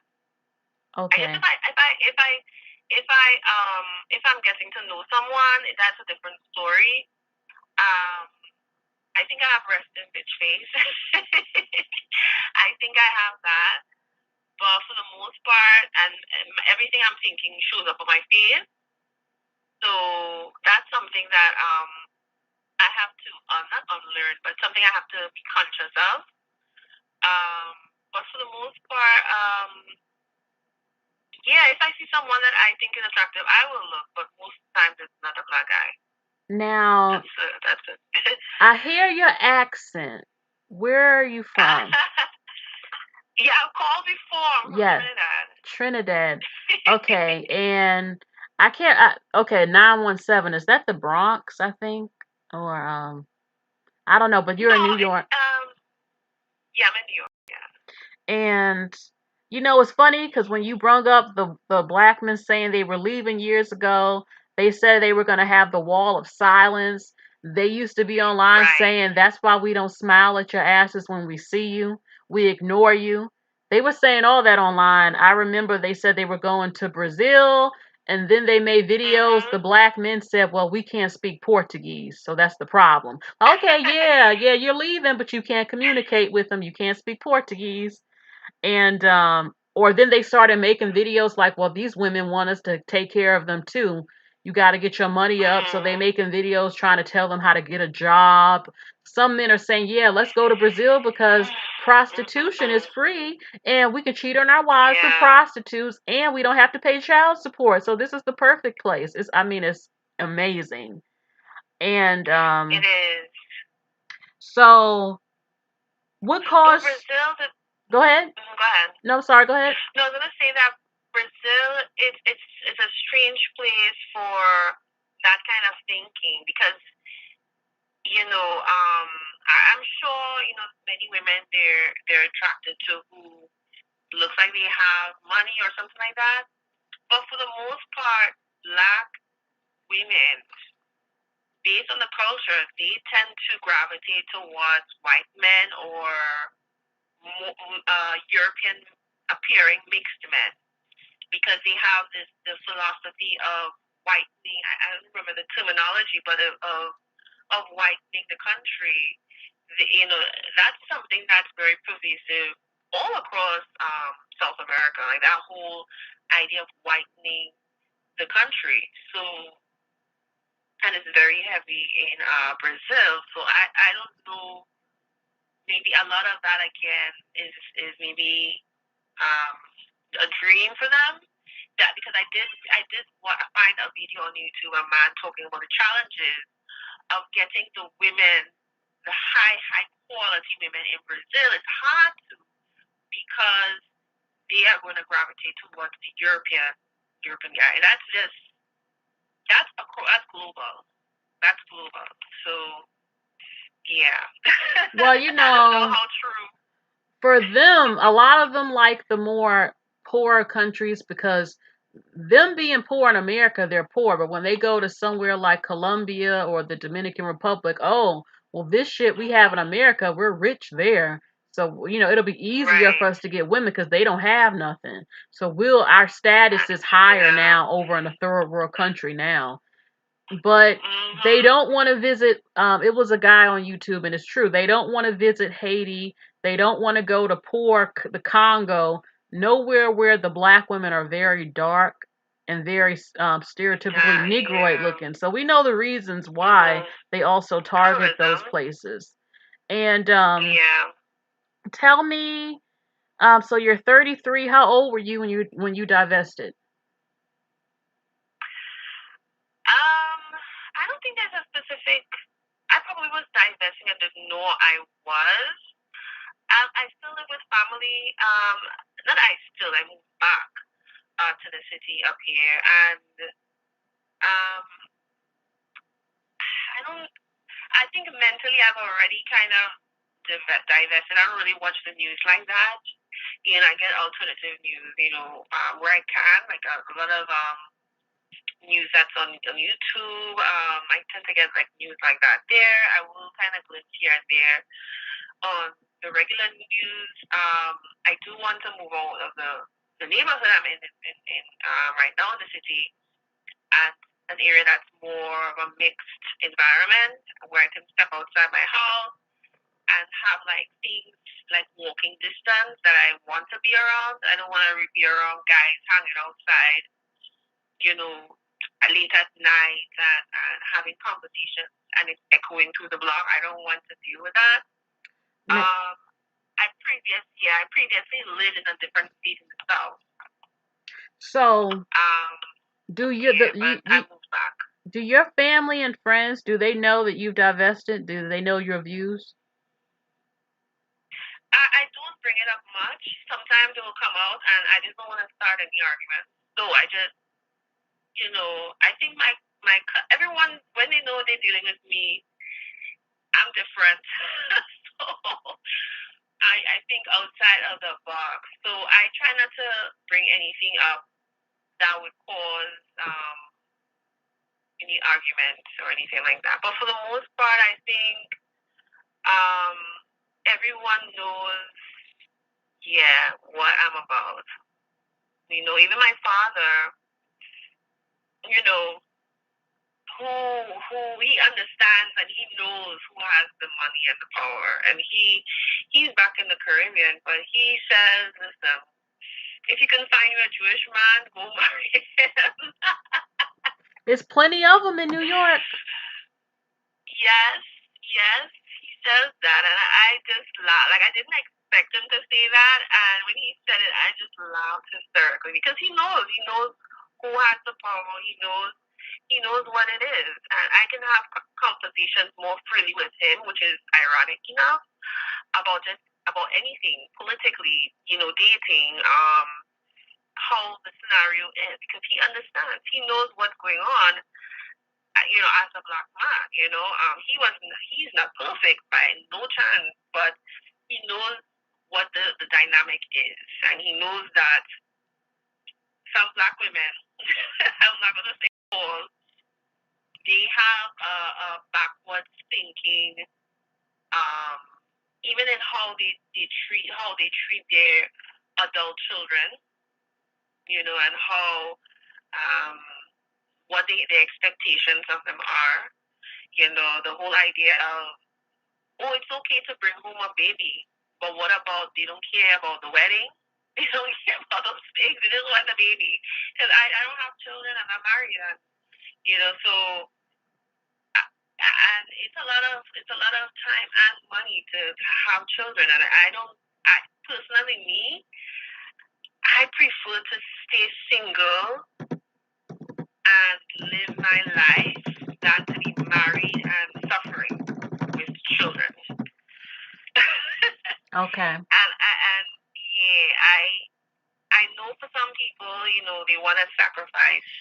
I mean, I don't know. That's just their thing. Like, but I would prefer to stay single and just enjoy my life than to I mean, I have friends that have had children recently, and yes, the situation wasn't perfect, but they made it work. Yes. I've seen their situation, and I'm like, okay. I mean, there is hope, but I just want to make sure whoever I deal with, they have money, and their lifestyle is, something that I would be interested in getting with or involved with. Yes. Now, everyone. Mm-hmm. Yeah. Annette in the chat, she says this really quick. She says, where is this at? Hold on. I've met white men who were shocked to discover black women are into white men. I believe promotion is important. Let me say this. I hate this crap. You see black men with their music videos. They got everything not black in their music videos, but every black woman got a dark-skinned black dude in her video. I know these women ain't picking these men for their videos. They're always doing this. And let me tell you, one of my first crushes when I was younger, this was probably in middle school. It was this cute white guy. Well, I'll call him white boy because we were still like young, and he had light brown hair, blue eyes. He was the cutest boy I've ever seen. And somebody told him I liked him, and he approached me with his friend and said, "Is it true you like me?" I was put on the spot, and because I was scared and I was trained like not by my mom, but just it wasn't really out there, the swirl as much, and I got scared and I lied and I said no, it's not true, but I wanted him to know so bad. Yes, it's true. You're like the cutest boy I've ever seen in my life, and I wanted him to know I really do like you. Of course, look at you, you're so cute. But I got scared, I got scared and I didn't say nothing. And it's like white guys don't have no idea. Some of them, it's like, honey, you're fine ass. Some of you that's fine. Of course, we've looked at you before. Are you crazy? Just the same way they look at black girls. They do.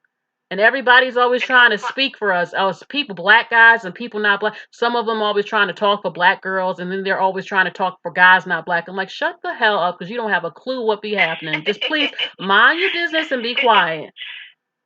It's so funny that you mentioned music video because recently Doja Cat and I think it's SZA, they came out with a song, and the main what do you call it? The main model or vixen, I don't know. the guy in the video, the main guy in the video, he's Asian. I know. I was like, wow, finally, about fucking time. That was different. Like, I was like, wow. Two, not two black women, but a black woman and a biracial woman, they're like wanting, this guy, and he's like the center of their desire, So it was very interesting. Of course, you're not gonna see the video promoted like that anywhere. People are gonna have their comments, but there was I looked under the video. There were Asian men all happy about it because not only it shows, yes, because these relationships do exist, but Asian men feel like they've been emasculated in the media for like decades. So finally they're the lead, they're masculine, and it really made them feel really good to see it, especially with all this anti-Asian hate going on right now.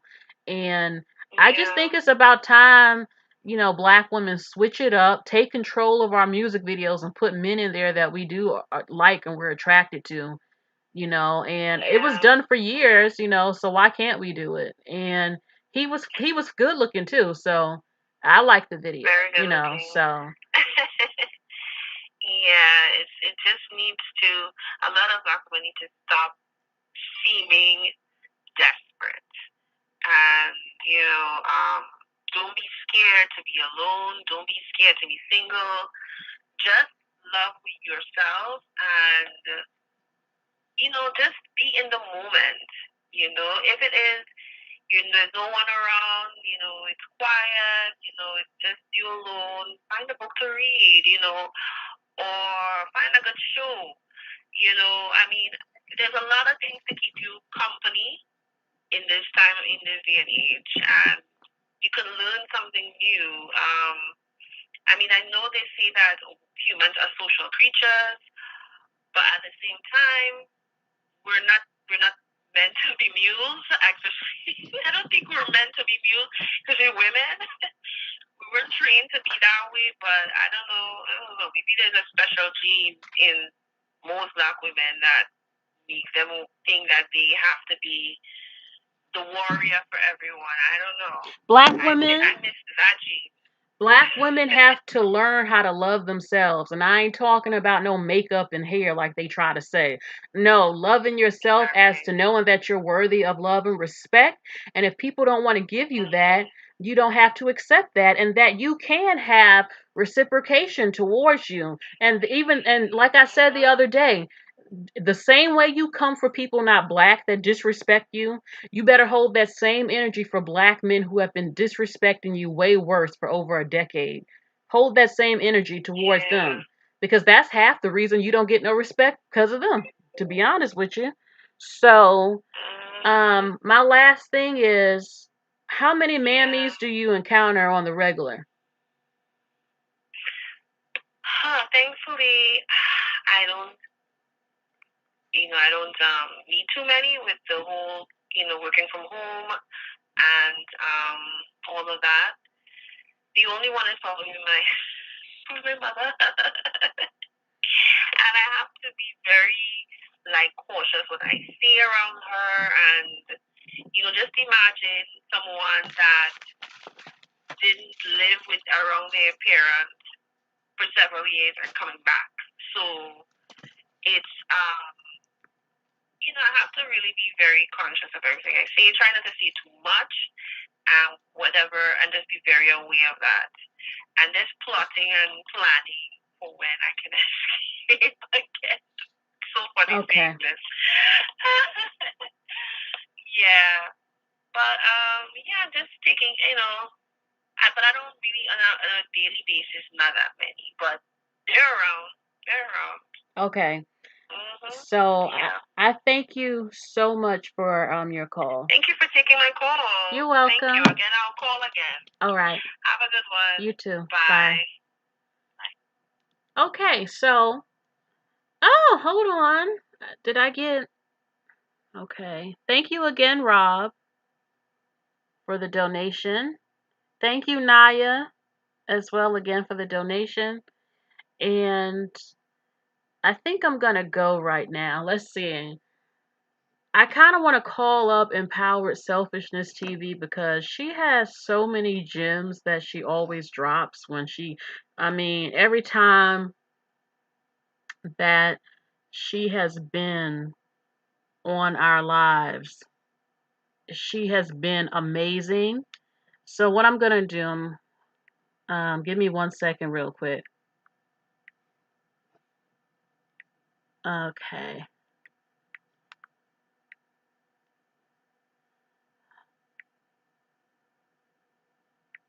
give me quick little second. She has really always had amazing advice. I said she was gonna be the last caller who I just was speaking to, but I'm thinking maybe if I can get Empowered Selfishness TV on here, that would be pretty dope. Hey, Ban Up Live. You said there was some buffering. Let me check my connection really quick.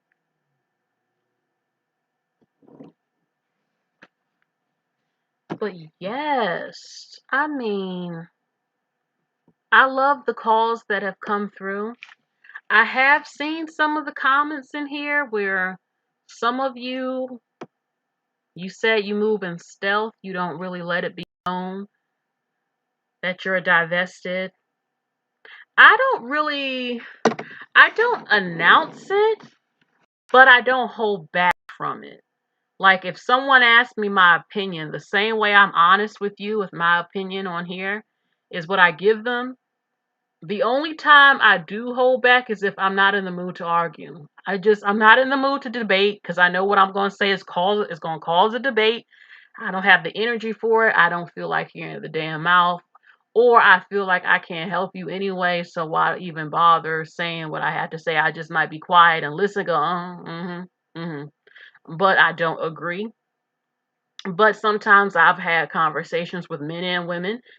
Of course, I got into an intellectual debate, but I felt like, I don't have to lie. I don't have to hold back. This is how I feel on certain issues. You know, I'm not afraid to call out bull crap as I see it, no matter whether it's black people or anyone not black. Just telling the truth and being an honest person, even if my people expect you to usually be a black sheep, especially a lot of people not black. They believe that we all think the same. We all want to fight. We all agree with this. We all race so just like, no, baby, we're not.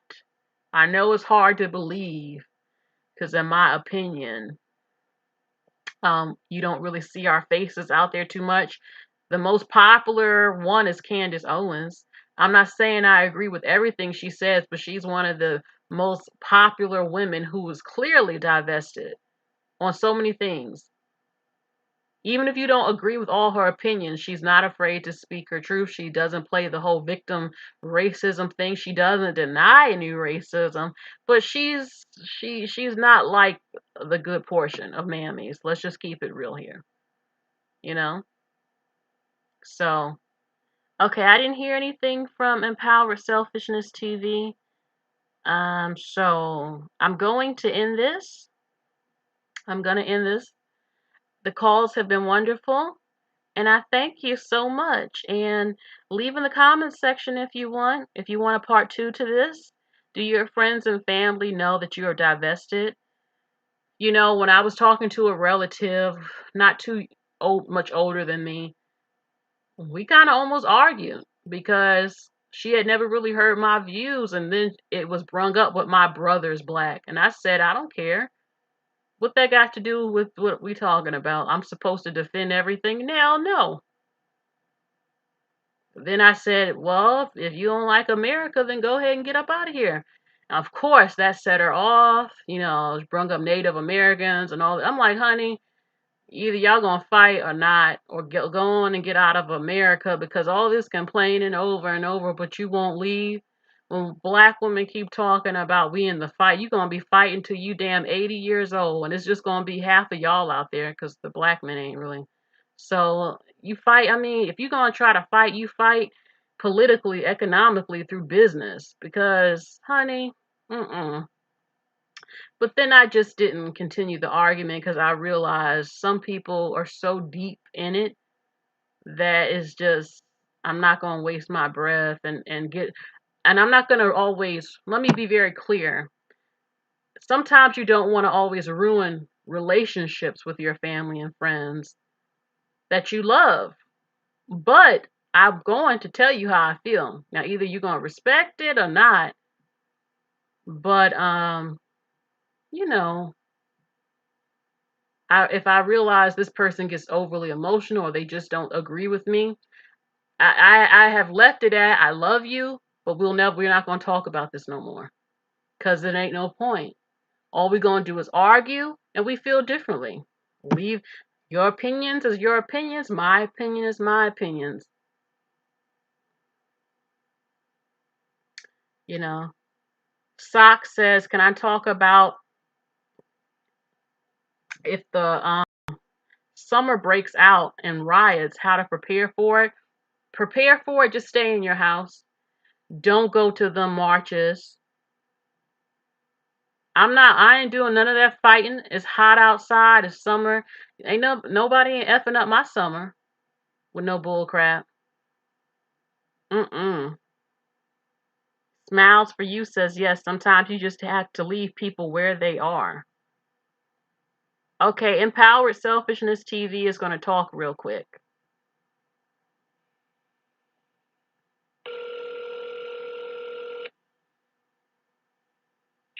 Hello? Hello, is this Empowered Selfishness TV? Yes, it is. How are you? Hi, this is Cerebral. I'm live right now. Hi. Okay, Hello. what you talking about, girl? Hey, okay, I told everybody I really wanted to get you on here. The topic is about, do your friends and family, do they know that you're divested? Mm-hmm. Like, why did you divest? Do they know how many mammies do you encounter on the regular, and do you think mammies can be saved? No, they can't. Because what mammies do, I had one just come. Okay. They, you say you want something better, but you deserve something better. You should want, if you're not where you want to be, or your beginning was less than stellar, we couldn't help how we came into the world. But you're here now. And if you want something better, you have a right to want something better. But if you tell your hopes, dreams, and goals to the wrong, I'm going to just say black people today, because that's what I am, they get offended at you. And then you have the group that will set out to sabotage you, even if it's through spiritual means or whatever, but they get offended, then they set out to sabotage you, and that can set you back for years and years.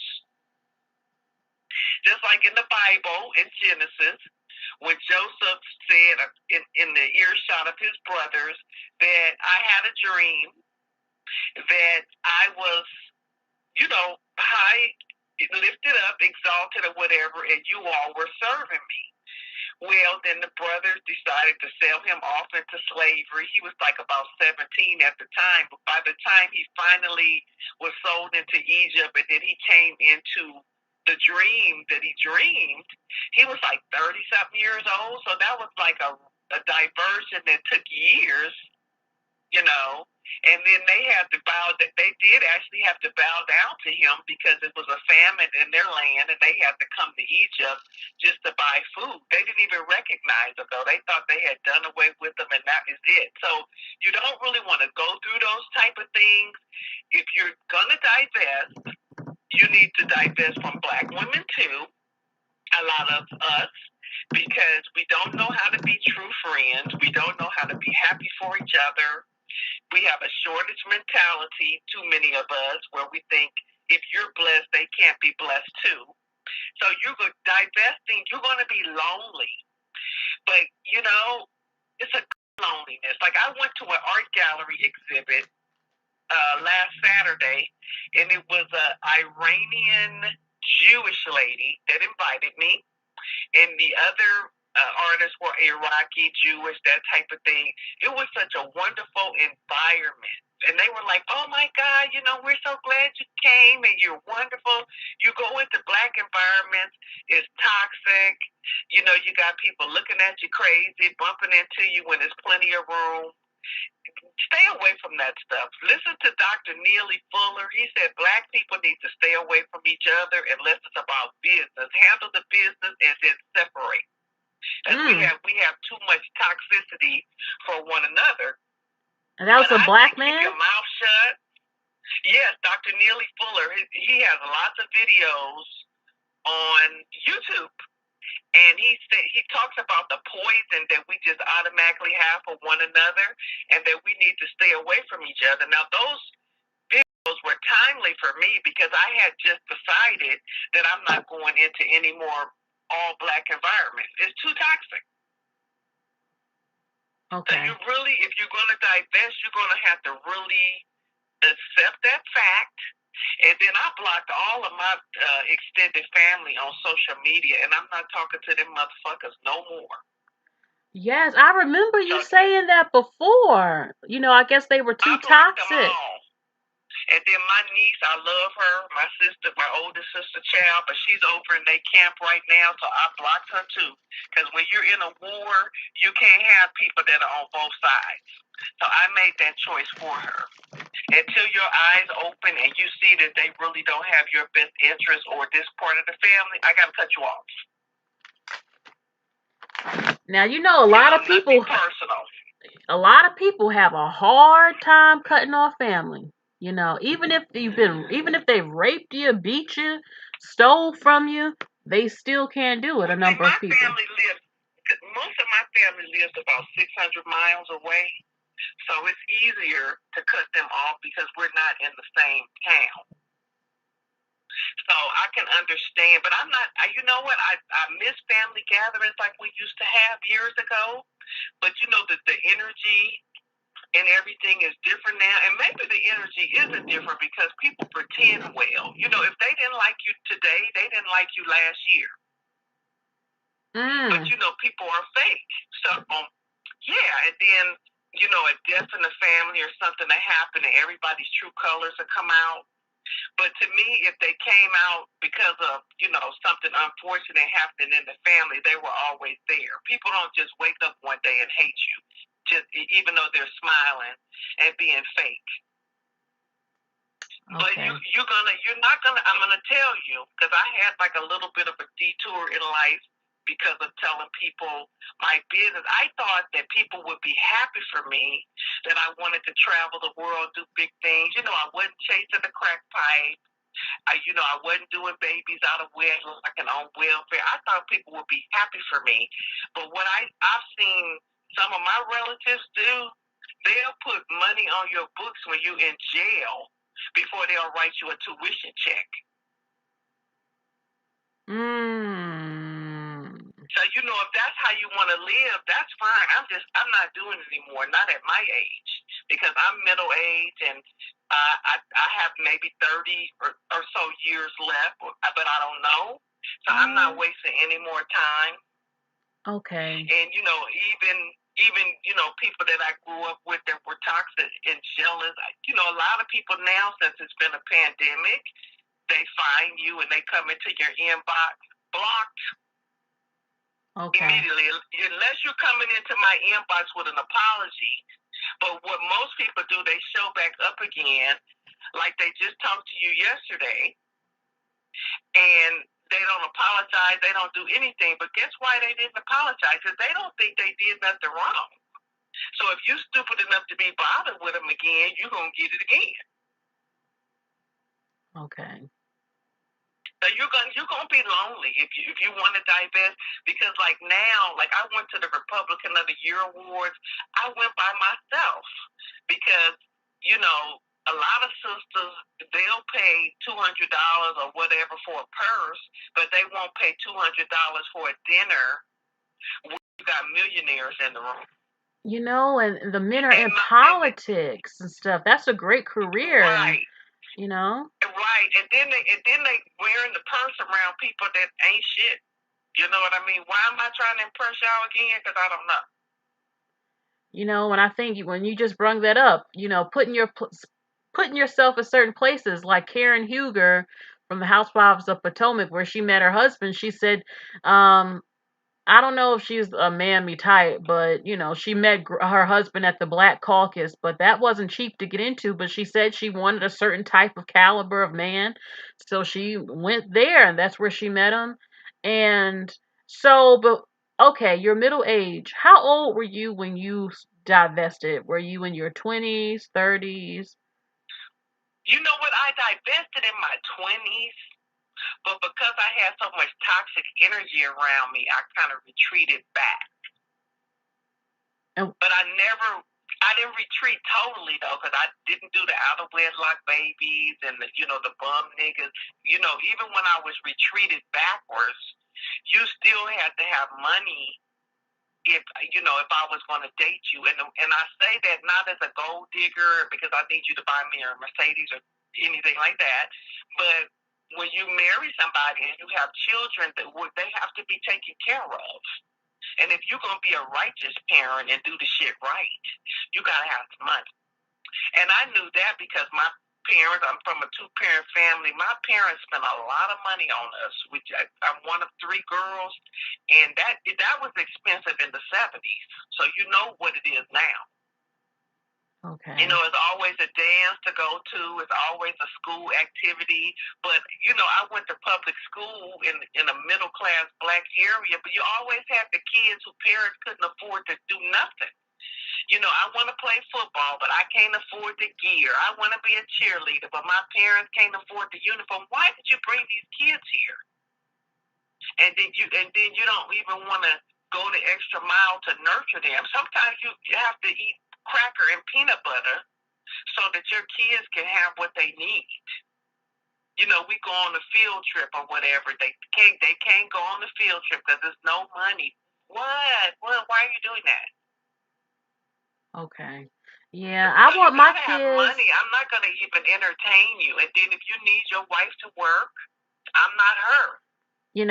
When I have kids, I want my kids to have tutors in certain areas. That costs money. Yeah, and like when you send them to coding camp in the summer, that's like $1,000, $2,000 camp. Wow.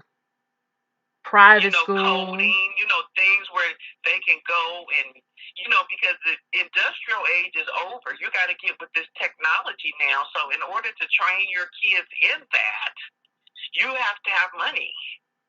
You have to have money to play cricket, lacrosse, basketball. If they want to be a cheerleader, if they want to dance, you have to have money for those programs. A lot of programs now, like if they're in public school in certain areas, they don't even offer music and things like that. So you have to have somebody, notice your child has piano skills or whatever. Okay, you're not going to probably be able to sign up for a class. In public school, you're going to have purchase a piano, first of all, and have somebody come to your house. What do you think? Everything costs money. Everything. What do you think of men who? What do you think? Okay, the man pays all the bills, the mortgage, and if the woman works, all her money only goes to those activities for the kids. What do you think of that? That's how my mother and father did it. Because my father made a lot more than my mother, so they weren't on the 50-50 thing. It was like put the money in the pot, and my mother managed it. And my father was happy not. All he had to do was go to work. He didn't have to worry about running the household or none of that. Now they want a big booty over somebody that's smart. So I don't know. Do big booties manage checkbooks? I don't know. Yeah, a lot of them can be so shallow, and I want my kids again to have tutors, and I wanted to be an ice skater. I know you can't always push your dreams on your kids, but I would like if I have a daughter, I want her to be an ice skater. Like if that would be a dream for it's a good experience, even if she she participates in that as a youngster, but she decides she doesn't want that as a career. It's a good experience. You made friends that can afford that. Yes. And you don't just make friends at school. Like that's why, the black elites, they had Jack and Jill, because a lot of the elite class blacks, they lived in white areas, and their children went to white schools where they were like outnumbered or only one or two in the whole school. So Jack and Jill was elite blacks. They got together, they had activities and different things like that with other black children kind of in the same position. All of those things cost money. You have to have a status to be invited in and everything. They're not inviting the kids that got bused from the hood to the white area because your parents don't really qualify as far as status. It's something you bringing that up because I have a live coming up where it's about being I'll put it out there now. This week I'm hoping I want the black women who have been called bougie to call in. You are bougie and proud, damn it. And I have a clip that's talking about Jack and Jill. And oh yeah. Have you been called bougie before? Oh yeah, bougie, bitchy, uppity, sedity. That's a word we had out here in California. Oh, you're so sedity. I said, girl, tell me that, like at school, when we were in junior high. But yeah, I guess I liked myself as much as I could, being, around toxic people. Yeah, I like to take care of myself. I like to dress well. I like makeup. This is how toxic some of us can be. Like on Facebook, you'll hear people say, this is me with no makeup and no filter. Okay, if you want to see me with no makeup, you must gonna pay some bills. Because I'm not gonna have my face all over social media and the pictures can end up anywhere. Yeah. Without makeup. And not that I'm ugly without makeup. I pay a lot to take care of my skin and everything. That's not the issue. But those statements like that come from being jealous of somebody else that posted a nice picture with makeup on. Who cares if you have no filter and no makeup? Because maybe you're talking about somebody that's a corporate executive and you work at Dollar Tree. Okay, they don't care if you wear makeup. Yeah. They just want you to be a good cashier, bags grocery. Nothing wrong with working at Dollar Tree. It's a start. Yeah, I don't feel like I have to prove nothing by coming up on here with no makeup. Like, child, please.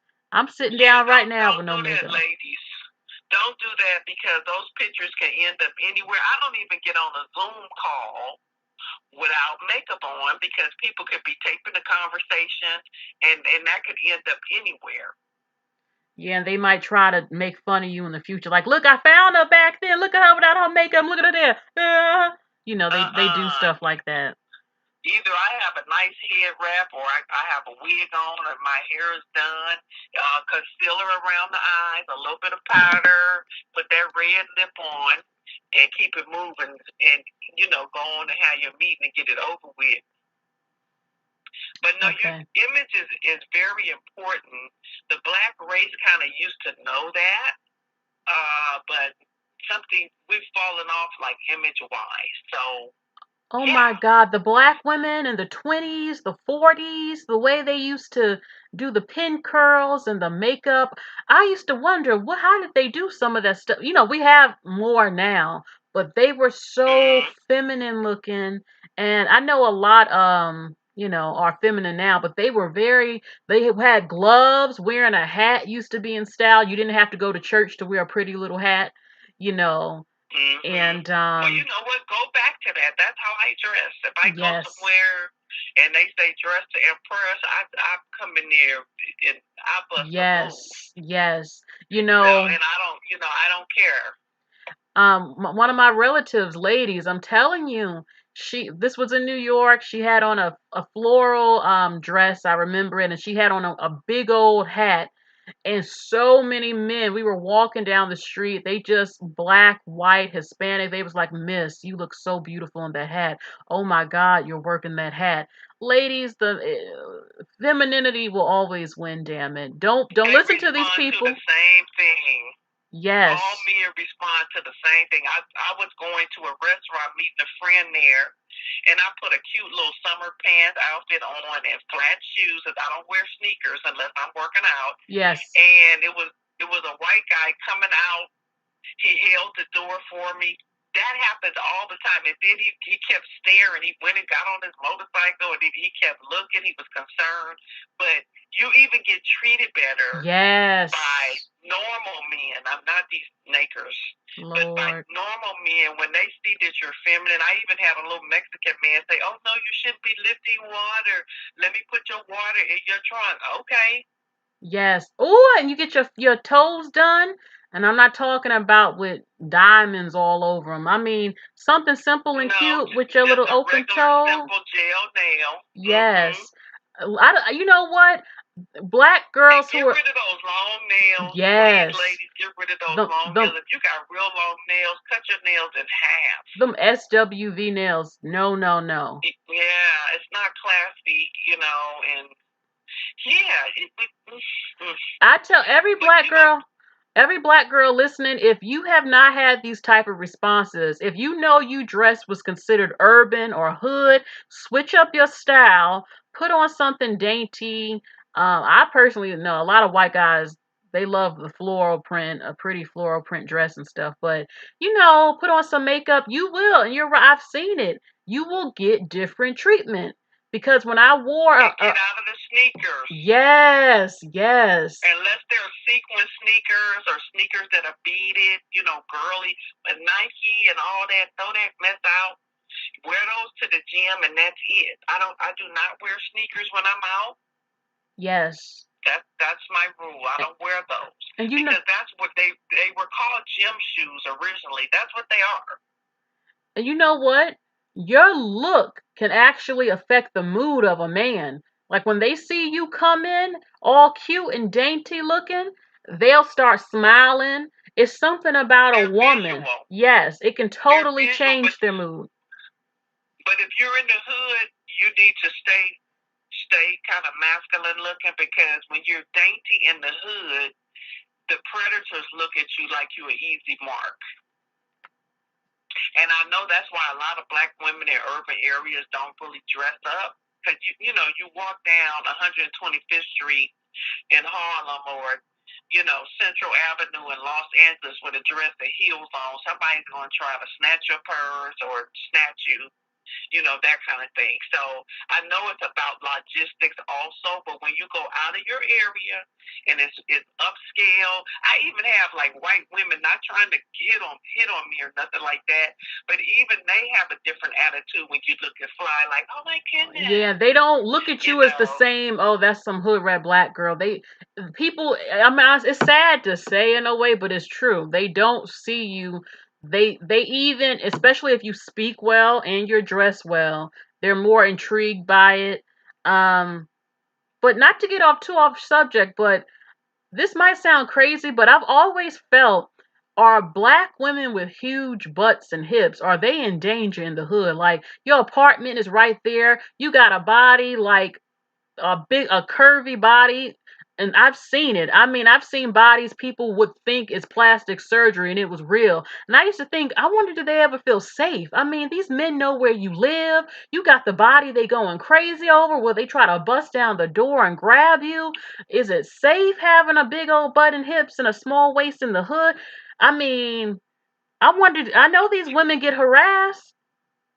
Well, it's dangerous whatever you have in the hood, because they raping little girls that don't have big butts and titties and legs yet. That's true too. So that's, they raping 10-year-olds and younger.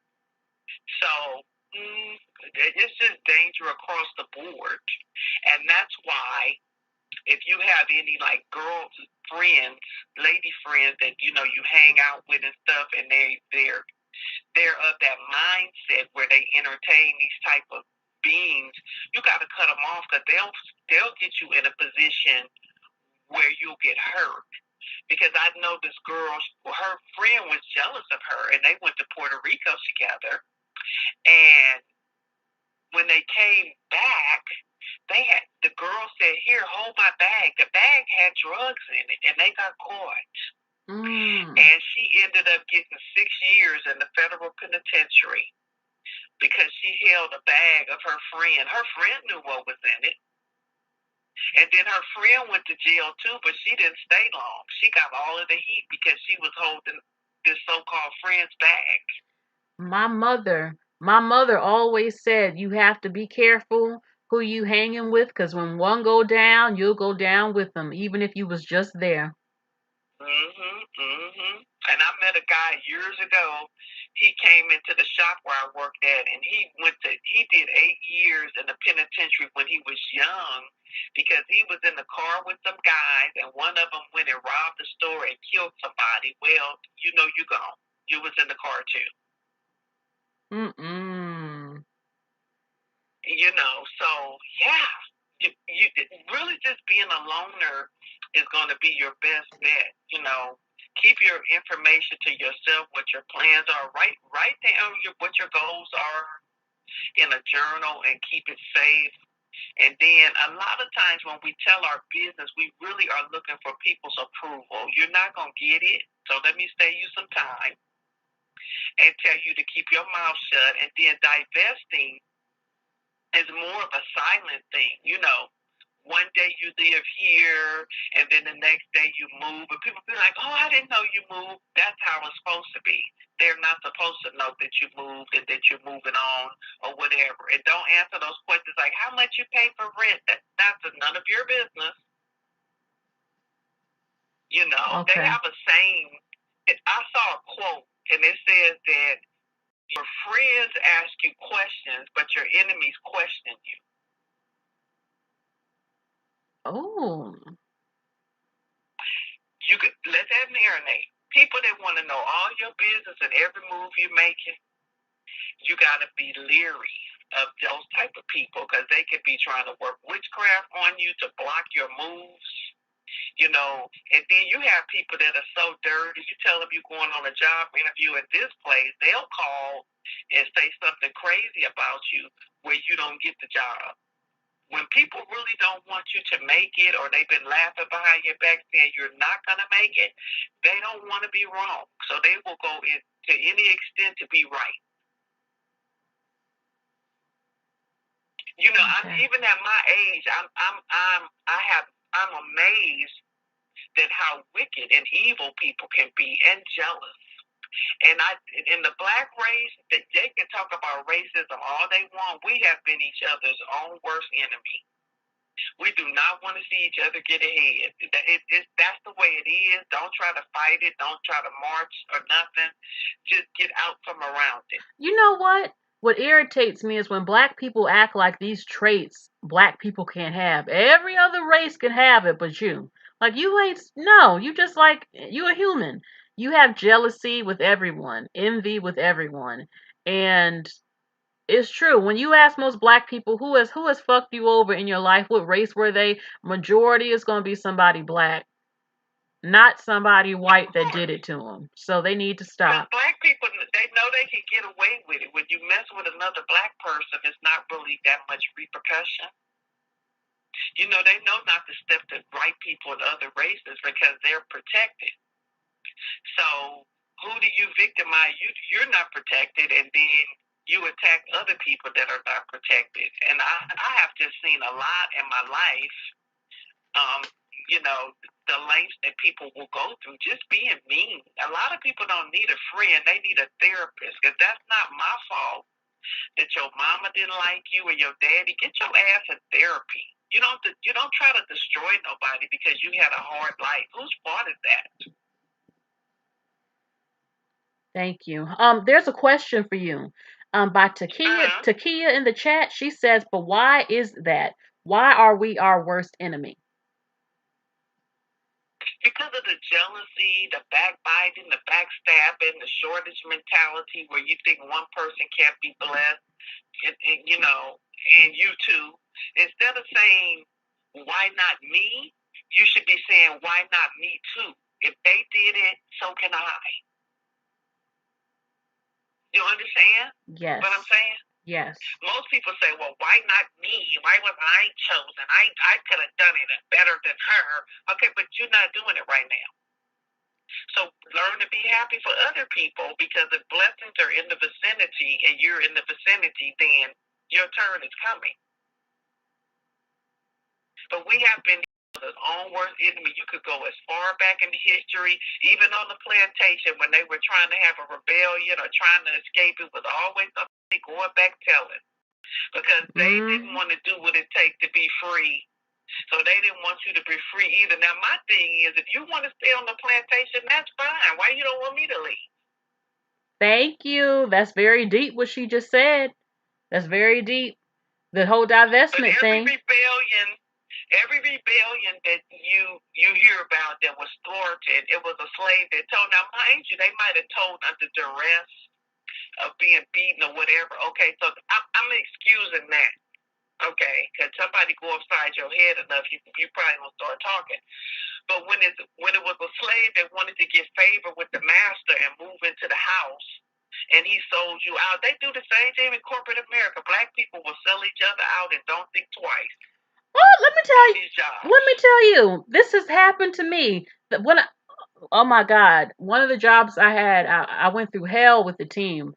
Majority of the black women. I mean, going to HR 5 times. When I went to TJ Maxx, I was trying to record for a fun video, and I was just recording the makeup.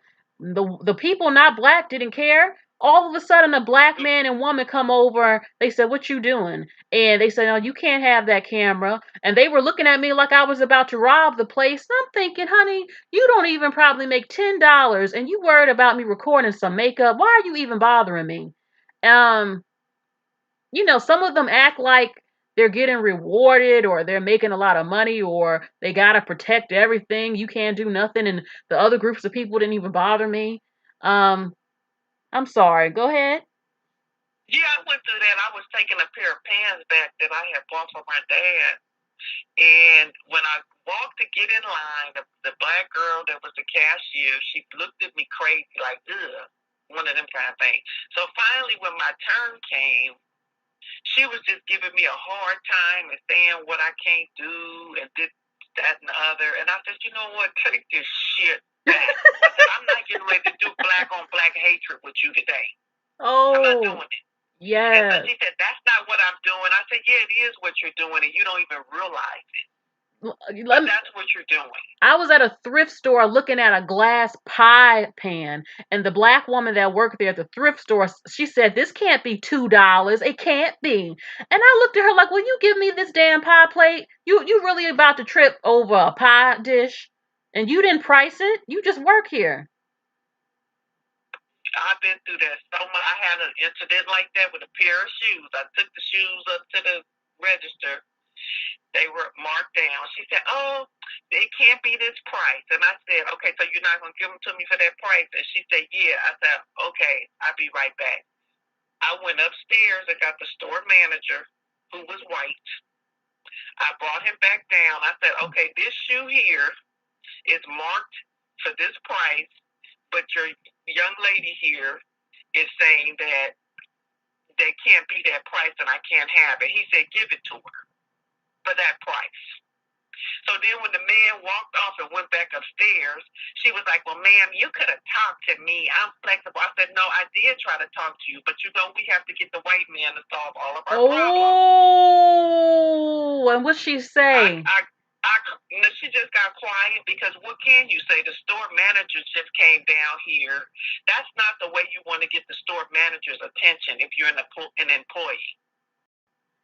Oh my God. Now these were a pair of shoes and they're not yours. They were nachos. They're not yours. Nachos. Yes.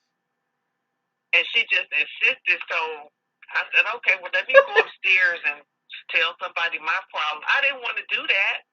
But she was so mad. She was fuming when he left. Yeah, your ass got embarrassed today because you was being petty over some shit that you don't own. Had that been a white woman and she made a little bit of a fuss, she would, well, I'm going to go in and let you have them for that this time. But I don't think they were marked correctly. Girl. So it's just been a headache. And even in school, like as early as 12 years old, girls don't like you for no reason. Luckily, I could fight. So I nipped that in the bud early. You step up here, it's going to be some asses beat. Yes. So I kind of warded that off, but they start early. She thinks she cute. I don't like her. And then you let them see some guy talking to you. Then, we had the group of girls that like to jump on people and that kind of thing. But, my family was kind of rough and kind of unified when we were getting along. So that got thrown out the window. Because you jump on one of us, it's going to be 10 out here after school. I was targeted because I was quiet. I wasn't rowdy and rough like the girls around me. And when you brung that up, I had a flashback. I couldn't help but think of the black men who fight over the streets. And I'm like, you don't even own the street. You don't own any property. You don't own the apartments. You don't own the block. So why act like you're fighting over turfs that you don't even own? I couldn't help but think that. Exactly. So, and they weren't making any money on these turfs until the drug trade popped up. So you really was defending something for free that you don't own. Yes. So empower selfishness. I don't mean to be rude, but I'm gonna go ahead and end this live. I gotta go cook. Oh, you ain't rude, girl. But yeah, I'm in here.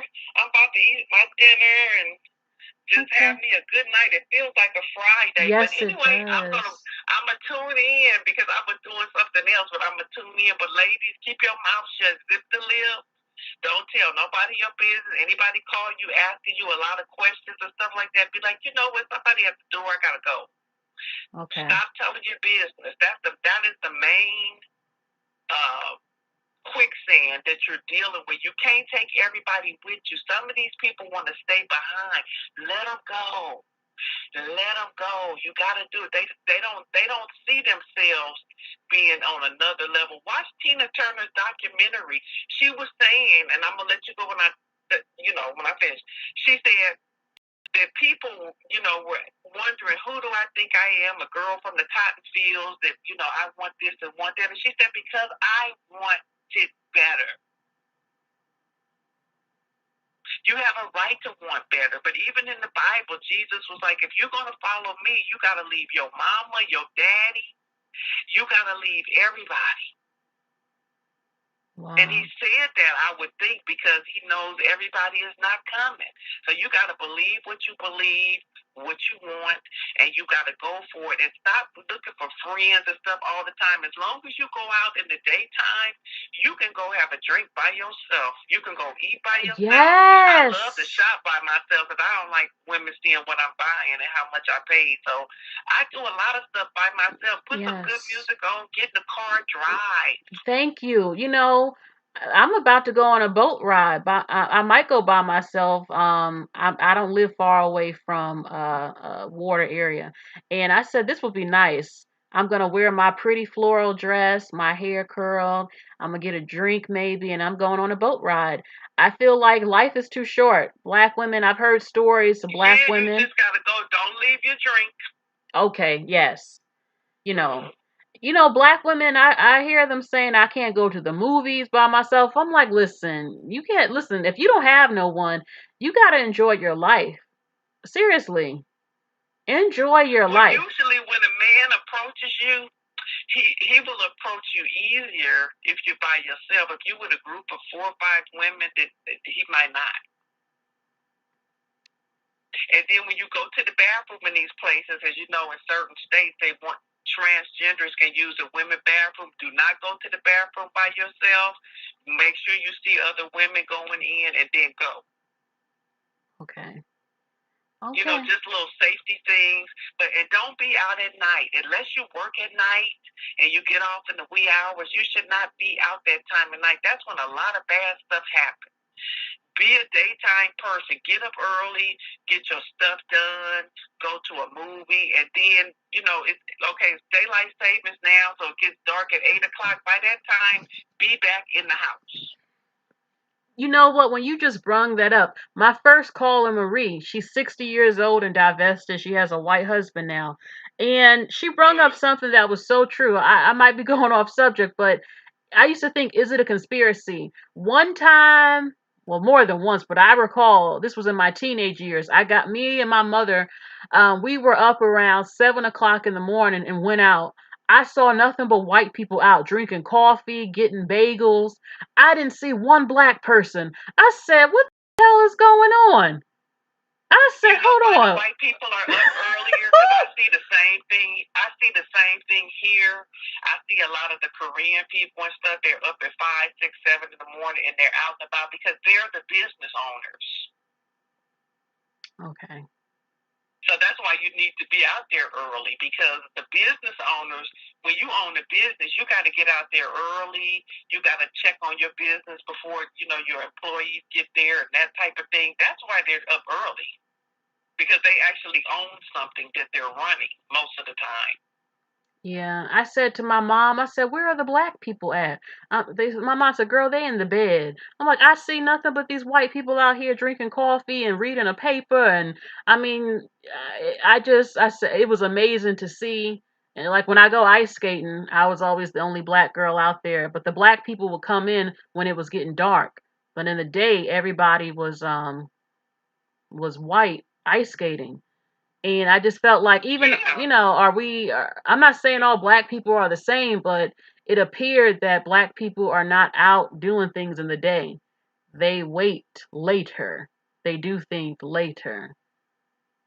I do everything early. I get up at 4. I chant till 7 a.m. If I'm cooking that day, I have dinner cooked by 12. The earlier you do things, you can fit a lot more in your day. But you got to go to bed, though. You can't be watching Love and Hip Hop and all that stuff till late at night. Whatever I haven't done at 9 p.m., it's not going to get done. I'm in the bed. I'm asleep. Because I have to fit working out into my schedule and all of that. But when you go out early and you go into certain areas to shop and things like that, you don't hardly run into any of us. Yeah, I couldn't believe it when I saw it, and it hit me that I get people working. I know some black people go to work in the afternoon, and I am sometimes more of a nighttime person, but I just I didn't see not one black person out, you know, out, and it was the strangest thing I had ever seen at that time, you know. Oh, So yeah, because, they used to say that we'd be up all night. I remember when Arsenio used to come on in the 90s, and I forgot, somebody was called a racist as they were saying only black people stay up that late because they don't work, which that's not true. A lot of us used to stay up that late and then be all tired the next day and not performing 100%. Turn that stuff off and get your rest and get up. And you need to do something spiritual every morning.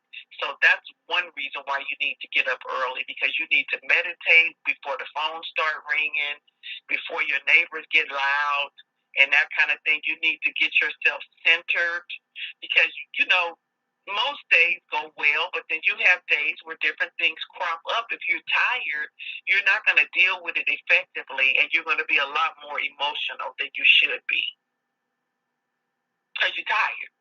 yes. So get your rest and stay out of these black gas stations when you got it. First of all, stop letting your car get all the way to E.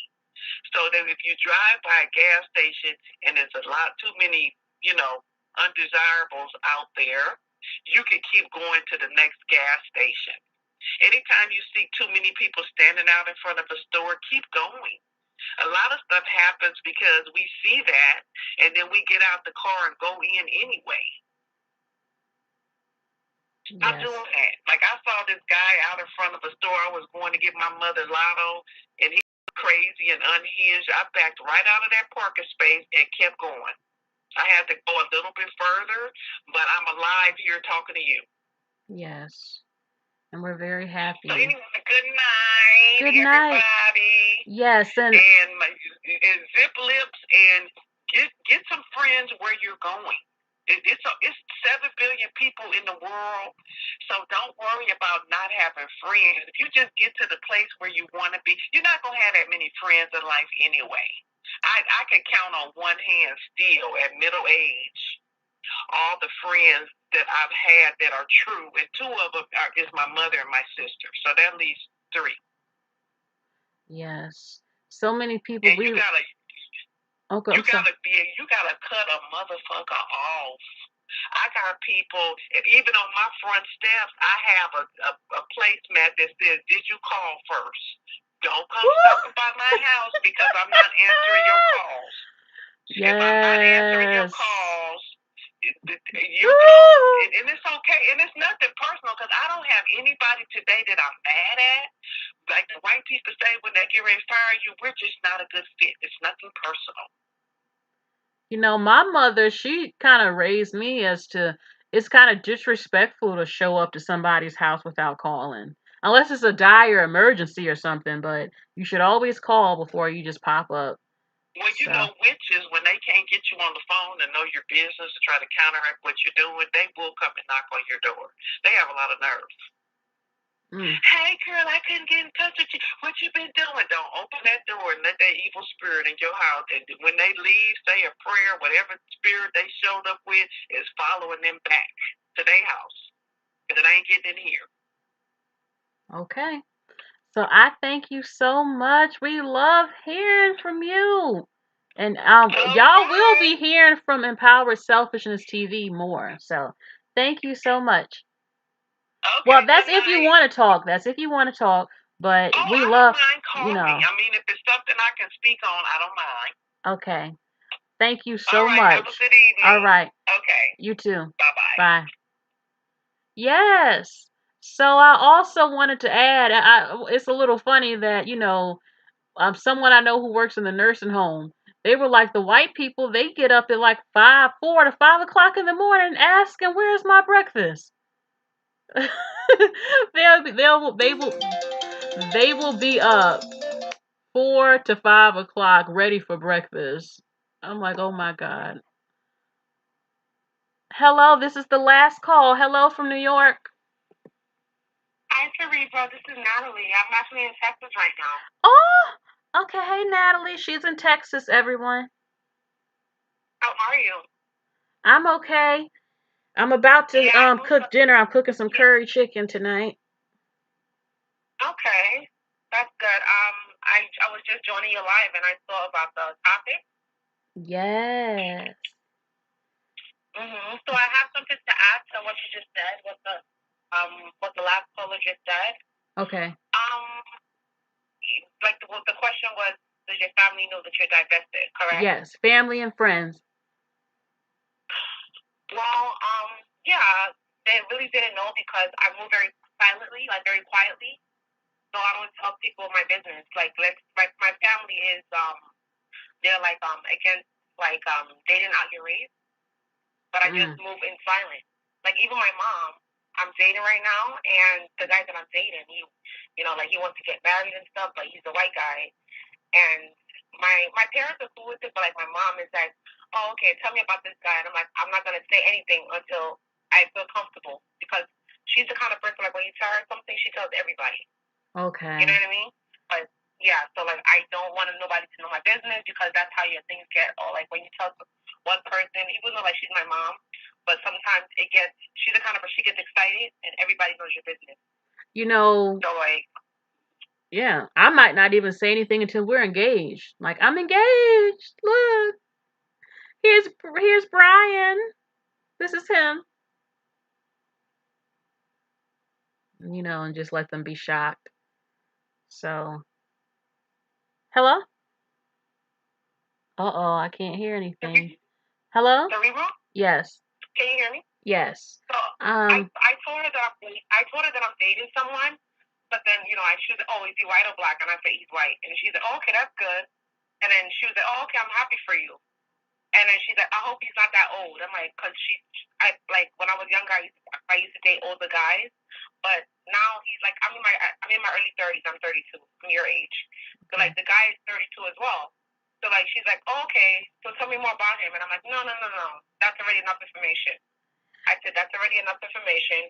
And with the guy, I'm not gonna bring him home until he puts the ring on my finger. You know what I mean? Yeah. Because then if I tell her like, oh, I guess when we're getting married and stuff like that, then she's gonna spread her mouth and start talking. Yeah. You know what I mean? That's how like that's how things get messed up. Especially when you're trying to divest as a black woman. Yeah. And not everybody's gonna support you. I feel not everybody's happy for you. Like if it goes wrong, then they'll say, "See, I knew it wasn't gonna work," or you thought you was doing something dating that white guy." You know, I'm like, just shock them. Date in silence, and then once it's time, go ahead. Can I tell you? Can I tell you something? Sorry to cut you off. No, go ahead. I dated my ex is Italian, and remember I told you? I think I told you about a short story about what happened with me and him. He was older, and he was trying to go 50-50 and use your money up. Yeah. So we were dating. We was dating for like a couple of months, and I was excited. And I told my sister, like, "Oh, I'm dating. I have a man, whatever." And then she's like, "Oh, he's not gonna marry you because usually white guys don't marry black women." And when I was the one that broke up with him. He didn't break up with me. And my sister's like, "Oh, you see, I told you he wasn't gonna marry you." And I'm like, "What are you talking about? I was the one that broke up the relationship. Why are you trying to like throw it in my face?" You see, and my sister is a mammy. Like she only dates, which is fine. Everybody's entitled to their thing, but she in her mentality is like, oh, I told you he's not gonna marry you because white people don't really deal with black people. And I'm like, okay, like you do you and I do me. But I told her, I was like, listen, I was the one that broke up the relationship. He didn't break up with me. I was the one that let it go because I know what I deserve better. You know what I mean? Like I'm not gonna do 50-50 like in terms of like everything. You open the door, I open the door. You do this, I do this. Half and half. So might as well just be roommates. Yes. So when that happened to me, when she threw it in my face, I told you he wasn't going to marry you. I was like, I would never do that again, ever. Never. Yes. So you live and you learn. So but sometimes families can be very judgmental, and my family is very judgmental. I have that in my family, but I'm not afraid to tell them, listen, I'm going to date who I want. If you don't like them, don't like them, because you don't have a right with the way my family is. I'll just say this: they haven't earned any rights to judge who I date, and I'm gonna be happy. And if you want to be racist, then fine, but don't come around my kids with that crap. None of that. I'm not dealing with it. And no one's standing in the way of my happiness. I'm not gonna have it. My older brother is like that. My older brother doesn't like white people, like white men, whatever. And I'm just like, so you're not invited to my wedding, and when I have kids, you're not invited to my baby shower. Like, just stay away from my family. Because if you're gonna be like that, like you could probably hurt he could probably hurt my kids. Somebody that have a lot of hate in their heart like that, he could probably hurt your kids if he's around your kids, or probably try to molest them. You don't know what so-called pro-black people are doing. But he could try to molest my children. You don't know what and you ain't. Because he doesn't like black women dating out their race. So, do you think I'm going to feel comfortable letting my children be around you? No. And I feel like this. I said, you're not invited to my wedding. When I get married, I'm going to have a little ceremony. You don't have to come. Just stay home. And don't talk about my man's race around my kids, because that's their daddy, and I'm not going to have that. I'm not having it. So that's what I have to ask for. So now, I'm dating. We've been dating for quite a while. I just move in silence. I don't let my mom know anything because my mom is like, I love her to death, but she has like a really I'll call it big mouth. Like if you tell her something, everybody knows. And I tell her like that's not cool because I'm your daughter. If you really love me, I don't even want it's gotten to the point where I don't tell her anything anymore. Like when I go out with my man, when I do something, I don't tell her anything anymore because I'm just like everybody's gonna know my business. Because the point of having a mom is to be able to tell her anything without everybody knowing your business, correct? And it doesn't seem that way, so I'd rather just. And she said, "Oh, so what are you up to?" Nothing. I'm okay. Yes. Mm-hmm. So let me ask you this. Okay, you're 30. You're 32. How old were you when you divested? In my late 20s. What happened? What made you divest? I started seeing the same pattern with black men. Like for instance, I have the body type that black men like. I'm curvy. I have big breasts, small waist, curves, and black men always fetishize me. They always they always like me because of the way I look. They don't want to get to know who I am as a person. And then when they, when I want to get to know them, they play games, or they be like, "Oh, I just want to see where it goes. Oh, I just want to see where this goes. I just want to be friends. Waste your time." You know, and it kept happening over and over. So after that, I was like, you know what? By going through this, I'm never gonna get married. So I just like, you know what? I gotta open my options. And ever since I've been dating on my race, I've never dated black men again. Never. Like it's gotten to the point where I'm not even attracted to black men anymore. Now, is I'm not it attracted to them. like I didn't lose physical attraction, but the personalities, the culture, it turned me off. Is it that? No, like the physical. It's not even about the physical, cerebral. It's like after a while, like with the same pattern with them, it's the same thing with them. You know, like when I started dating when I was like my last year of college, not my last year of high school, and all the black men that I've dated, they always play games. Three of them cheated on me constantly. They love drama. They only want to use you most of the time when you have something going for you. Because I had a black man that was trying to date me because I was going to college and everything. I was going because I told you I'm a nurse and I wanted to, like, you know, I'm in school for nurse practitioner. So he just basically wanted to marry me and date me because of what I have to offer. You know what I mean? They always want to use you for something. Oh, let me see where I could use you for something. Girl. And I noticed that with other races of women, they don't mind providing. But with black women, oh, one of them told me, oh, you're going to school for your master's? Oh my God, let's get married. And I'm saying, like, did you just say that?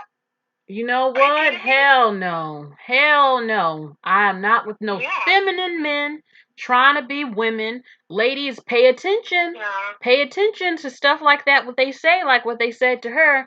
I told you I was at the gas station like 2 months ago and I went shopping and the black man kept looking at my bags and then he looked at me and started smiling and then tried to approach me and his cousin or somebody was smiling, looking. And I picked up on him like, oh, you see I went shopping. You think I got all this money. You trying to come and holler, baby. They call black women, they love to call black women gold diggers.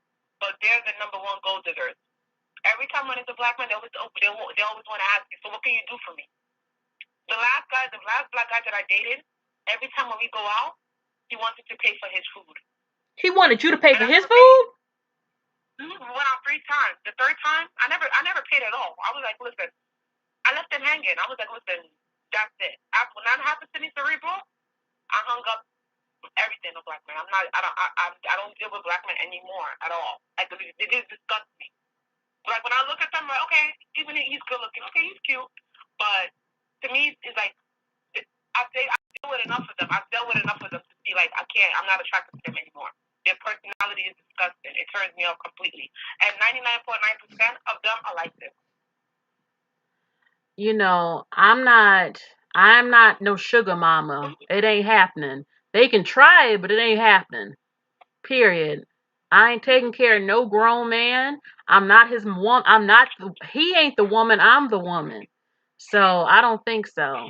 So tell me. And then when they can't, sometimes when they can't get something from you, you become their enemy because that happened to one of my cousins. One of my first cousin.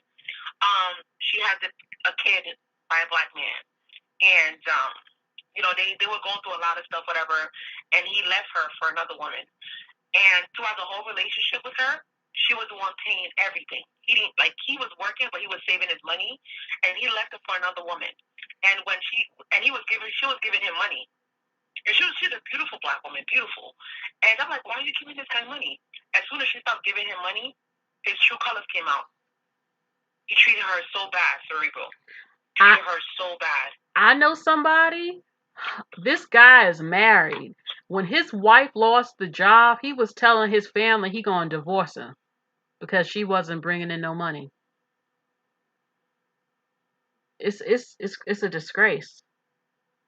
So. Wait, because she wasn't bringing him no money? Yeah, she got fired, and he was telling the family he was going to divorce his wife now.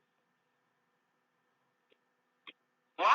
Because she got fired, and he wasn't going to get no money. Wow. So. But and also I feel like black women that only date black men, they will never get married. I'm sorry, they will never get married because most of the time they only want to. Sometimes a lot of the time, cerebral, they only want to Netflix and chill. Like my man now, I'm dating a white man now. We go out twice a week. He's very adventurous. Oh, do you want to go out? He opened doors. He's very respectful. You know, I feel like I could rest my femininity. I feel like a lady when I'm with him. I've never felt like that with a black man. Never. Because every time when I was dating black men in my early 20s, whenever I do something, they'll look at me like, "Oh, why are you trying to act so girly?" What? I'm looking at them like, "Because I am a girl." Thank you. I hate stuff like that. Like, some of them, they talk about black women are damaged. Now, some of them are damaged. Seriously damaged. They need help. And one of the black guys called me bougie. Oh, you kind of act like you're too bougie. You think you're too good for everybody. I'm like, excuse me? Because I am a girl. Like with my man now, Cerebral, Yes. he likes when I wear heels, makeup, hair. He loves long hair. I like long hair. My hair is always long all the time. He likes when I do my nails. He doesn't say, "Oh, you're wearing a weave. You're doing." No, he doesn't care. "Oh, babe, you look beautiful." Every time he sees me, you look beautiful. Black men, a lot of the times, "Oh, take that thing off your head. You're wearing too much makeup." Because you really want to wear makeup. That's why you're so concerned by the way I look. Yeah, they're too feminine some for type me. of jealousy. They're too feminine for me. I don't deal with feminine men. I don't. No, me I really either. don't. I don't like Feminine jealous men men. is not in my dating pool. I don't like them jealous men. It's like it's just jealousy. Now I have a live coming up about being bougie. It's all right if I call you up when I do it, probably this week. Sorry, what did you say? I have a live I'm a do about being bougie. Is it okay if I call you when I do that live? Yes, I would love to participate because I have quite some things to say about that because I've been called that for quite some time. And, to be honest with you, Sarima, I have those kind of black men in my family. Like, for instance, my little brother, he's always like, when I say, "Oh, how do I look?" "Oh, you look okay." And I'm looking at him like, "You're a hater." Mm-hmm. Or he'll be like, "Oh, some black women shouldn't wear blonde, And I'm just looking at this guy like, a couple of months ago, you had blonde highlights. I called him out on it. And and I'm looking at this dude like, so you had a couple of months ago, you had blonde highlights in your hair, and you're like 5 shades darker than me. But I'm like on the caramel. I'm like on the caramel side, and I'm trying to put a little bit of highlights in my hair, and you're saying that it looks okay. It was a guy who tried to diss me about a weave, and I'm like, "But you wear blue contacts." Like, what? Yeah. Yeah, so like just to add overall to what I just said earlier, I'm not attracted to them anymore. Like it's not about the color, the skin color, or the way they look, because I've actually met a lot of good looking black men, but because I know how most of them are, and they're too familiar with black women. I don't want to deal with that, and I have a lot of those black men in my family. Like my older brother is one of them, my younger brother is one of them, and they're too familiar with black women. So I don't want to deal with somebody that is too familiar with me, and I don't want to deal with somebody that I have to compete with. I shouldn't have to compete with men, correct? Yeah. So because of that reason, because when a woman competes with men, she cannot rest in her femininity. So I want to be able to rest in my feminine energy.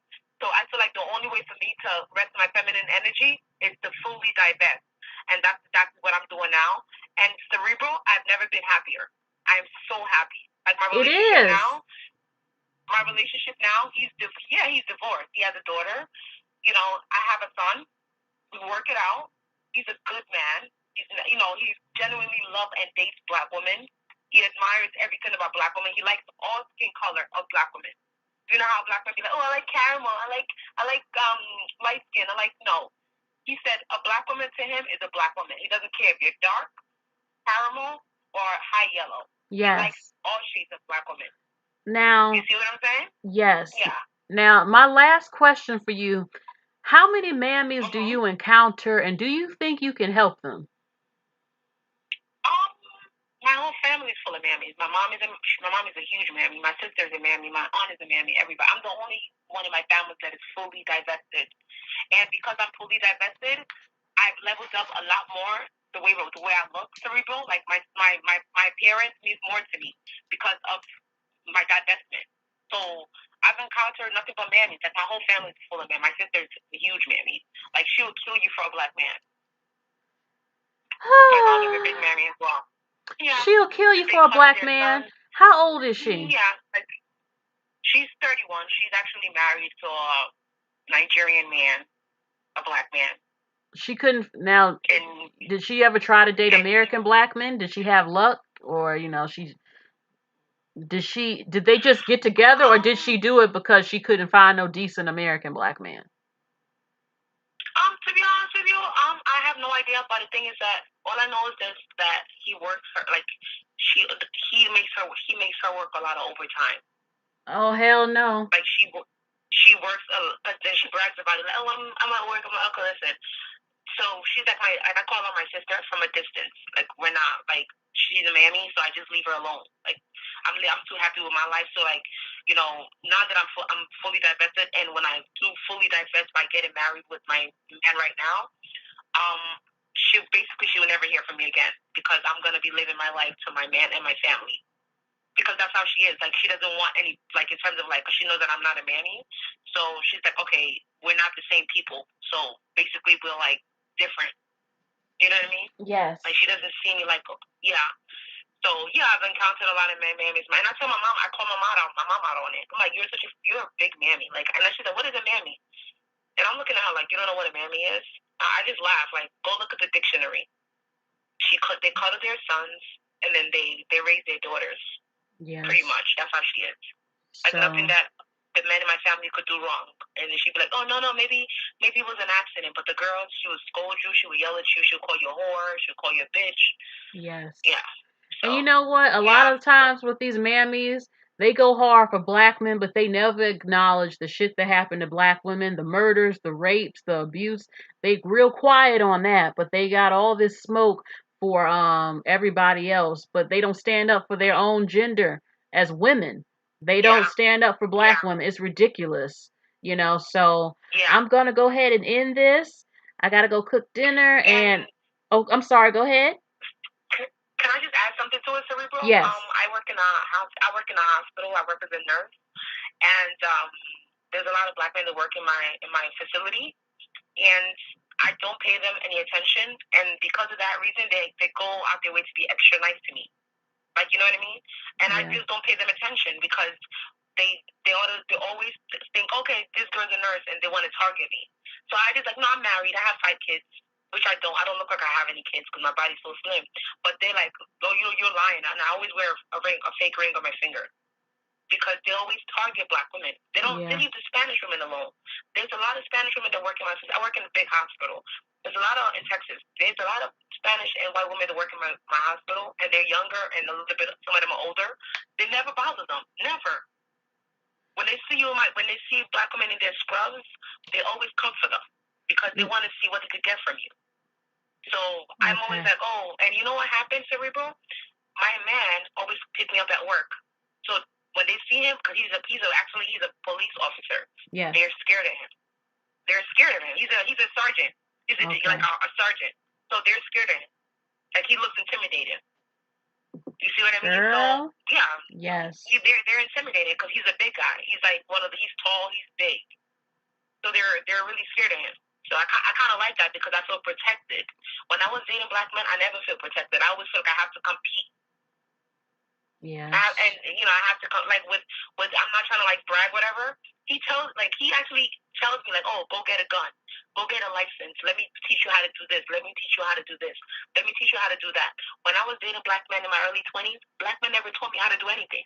Girl, I've never had a black man tell me, like, let me teach you how to do this. No. All they tell you is that, oh, why do you do this? Why you put makeup on? They never tell me, oh, let me teach you how to fish. Let me teach you how to make money. Let me teach you how to shoot a gun. A number of them, they don't know how, and they not into it. I've heard of Men Not Black saying that they talk about tools to, fix stuff and build stuff, and black men hitting 50, they don't know what to do with no tools. They don't know how to fix nothing. Yeah. Exactly. So, yeah, so I just wanted to add to what you just said. It's just kind of like, they're not in my category. I don't even look at them. And they get mad because they look at me like, well, even when I go to the gym, Cerebral, they always want to get my attention. Like, black women, they always come walking back and forth. I just laugh. But it could be, you're a beautiful woman. Men are going to look at you. But you got to be careful. I do know some will target, especially, maybe I should do a whole live, because I've heard for years that nurses, the men users, they love to target y'all nurses. Yeah. So, yeah, I mean, I don't even pay attention to them. I act like I'm coming. I act like I'm slow. When you act like you're slow, they don't bother. They don't bother you. I just be like, I don't understand. Like, I walk fast. I'm a fast walker, so as soon as I get out of work, I walk fast to my car. So yeah, they I've never had an issue so far. The nurses have purses, is what they're saying in the chat. So Yeah. Be careful. Yes, thank you so much, All right. Ariva. Thank you. Love you too. Much. Thank you. All right. Bye. Bye. Bye. All right. So this was an amazing live as usual. I'm happy to hear so many opinions. And what I want you to do, anyone new, watch the playback. In the beginning, I had a divested 60-year-old woman call in. She used to say, if they can't use our comb, don't bring them home. Now she has a white husband, and she had said a mouthful, and it's for the divestment, for the betterment of Black young women and older women, period. So I thank you all who called in. I thank you all for the donations. Any lurkers, you're free to call, men or women. Thank you again for the donations. If you are subscribed, make sure you hit the bell to get all notifications. And, if you want them to know you're divested, if you don't want them to know, it's all up to you. But stand in your truth, and thank you all so much. Have a good night. Bye. Thank you, everybody.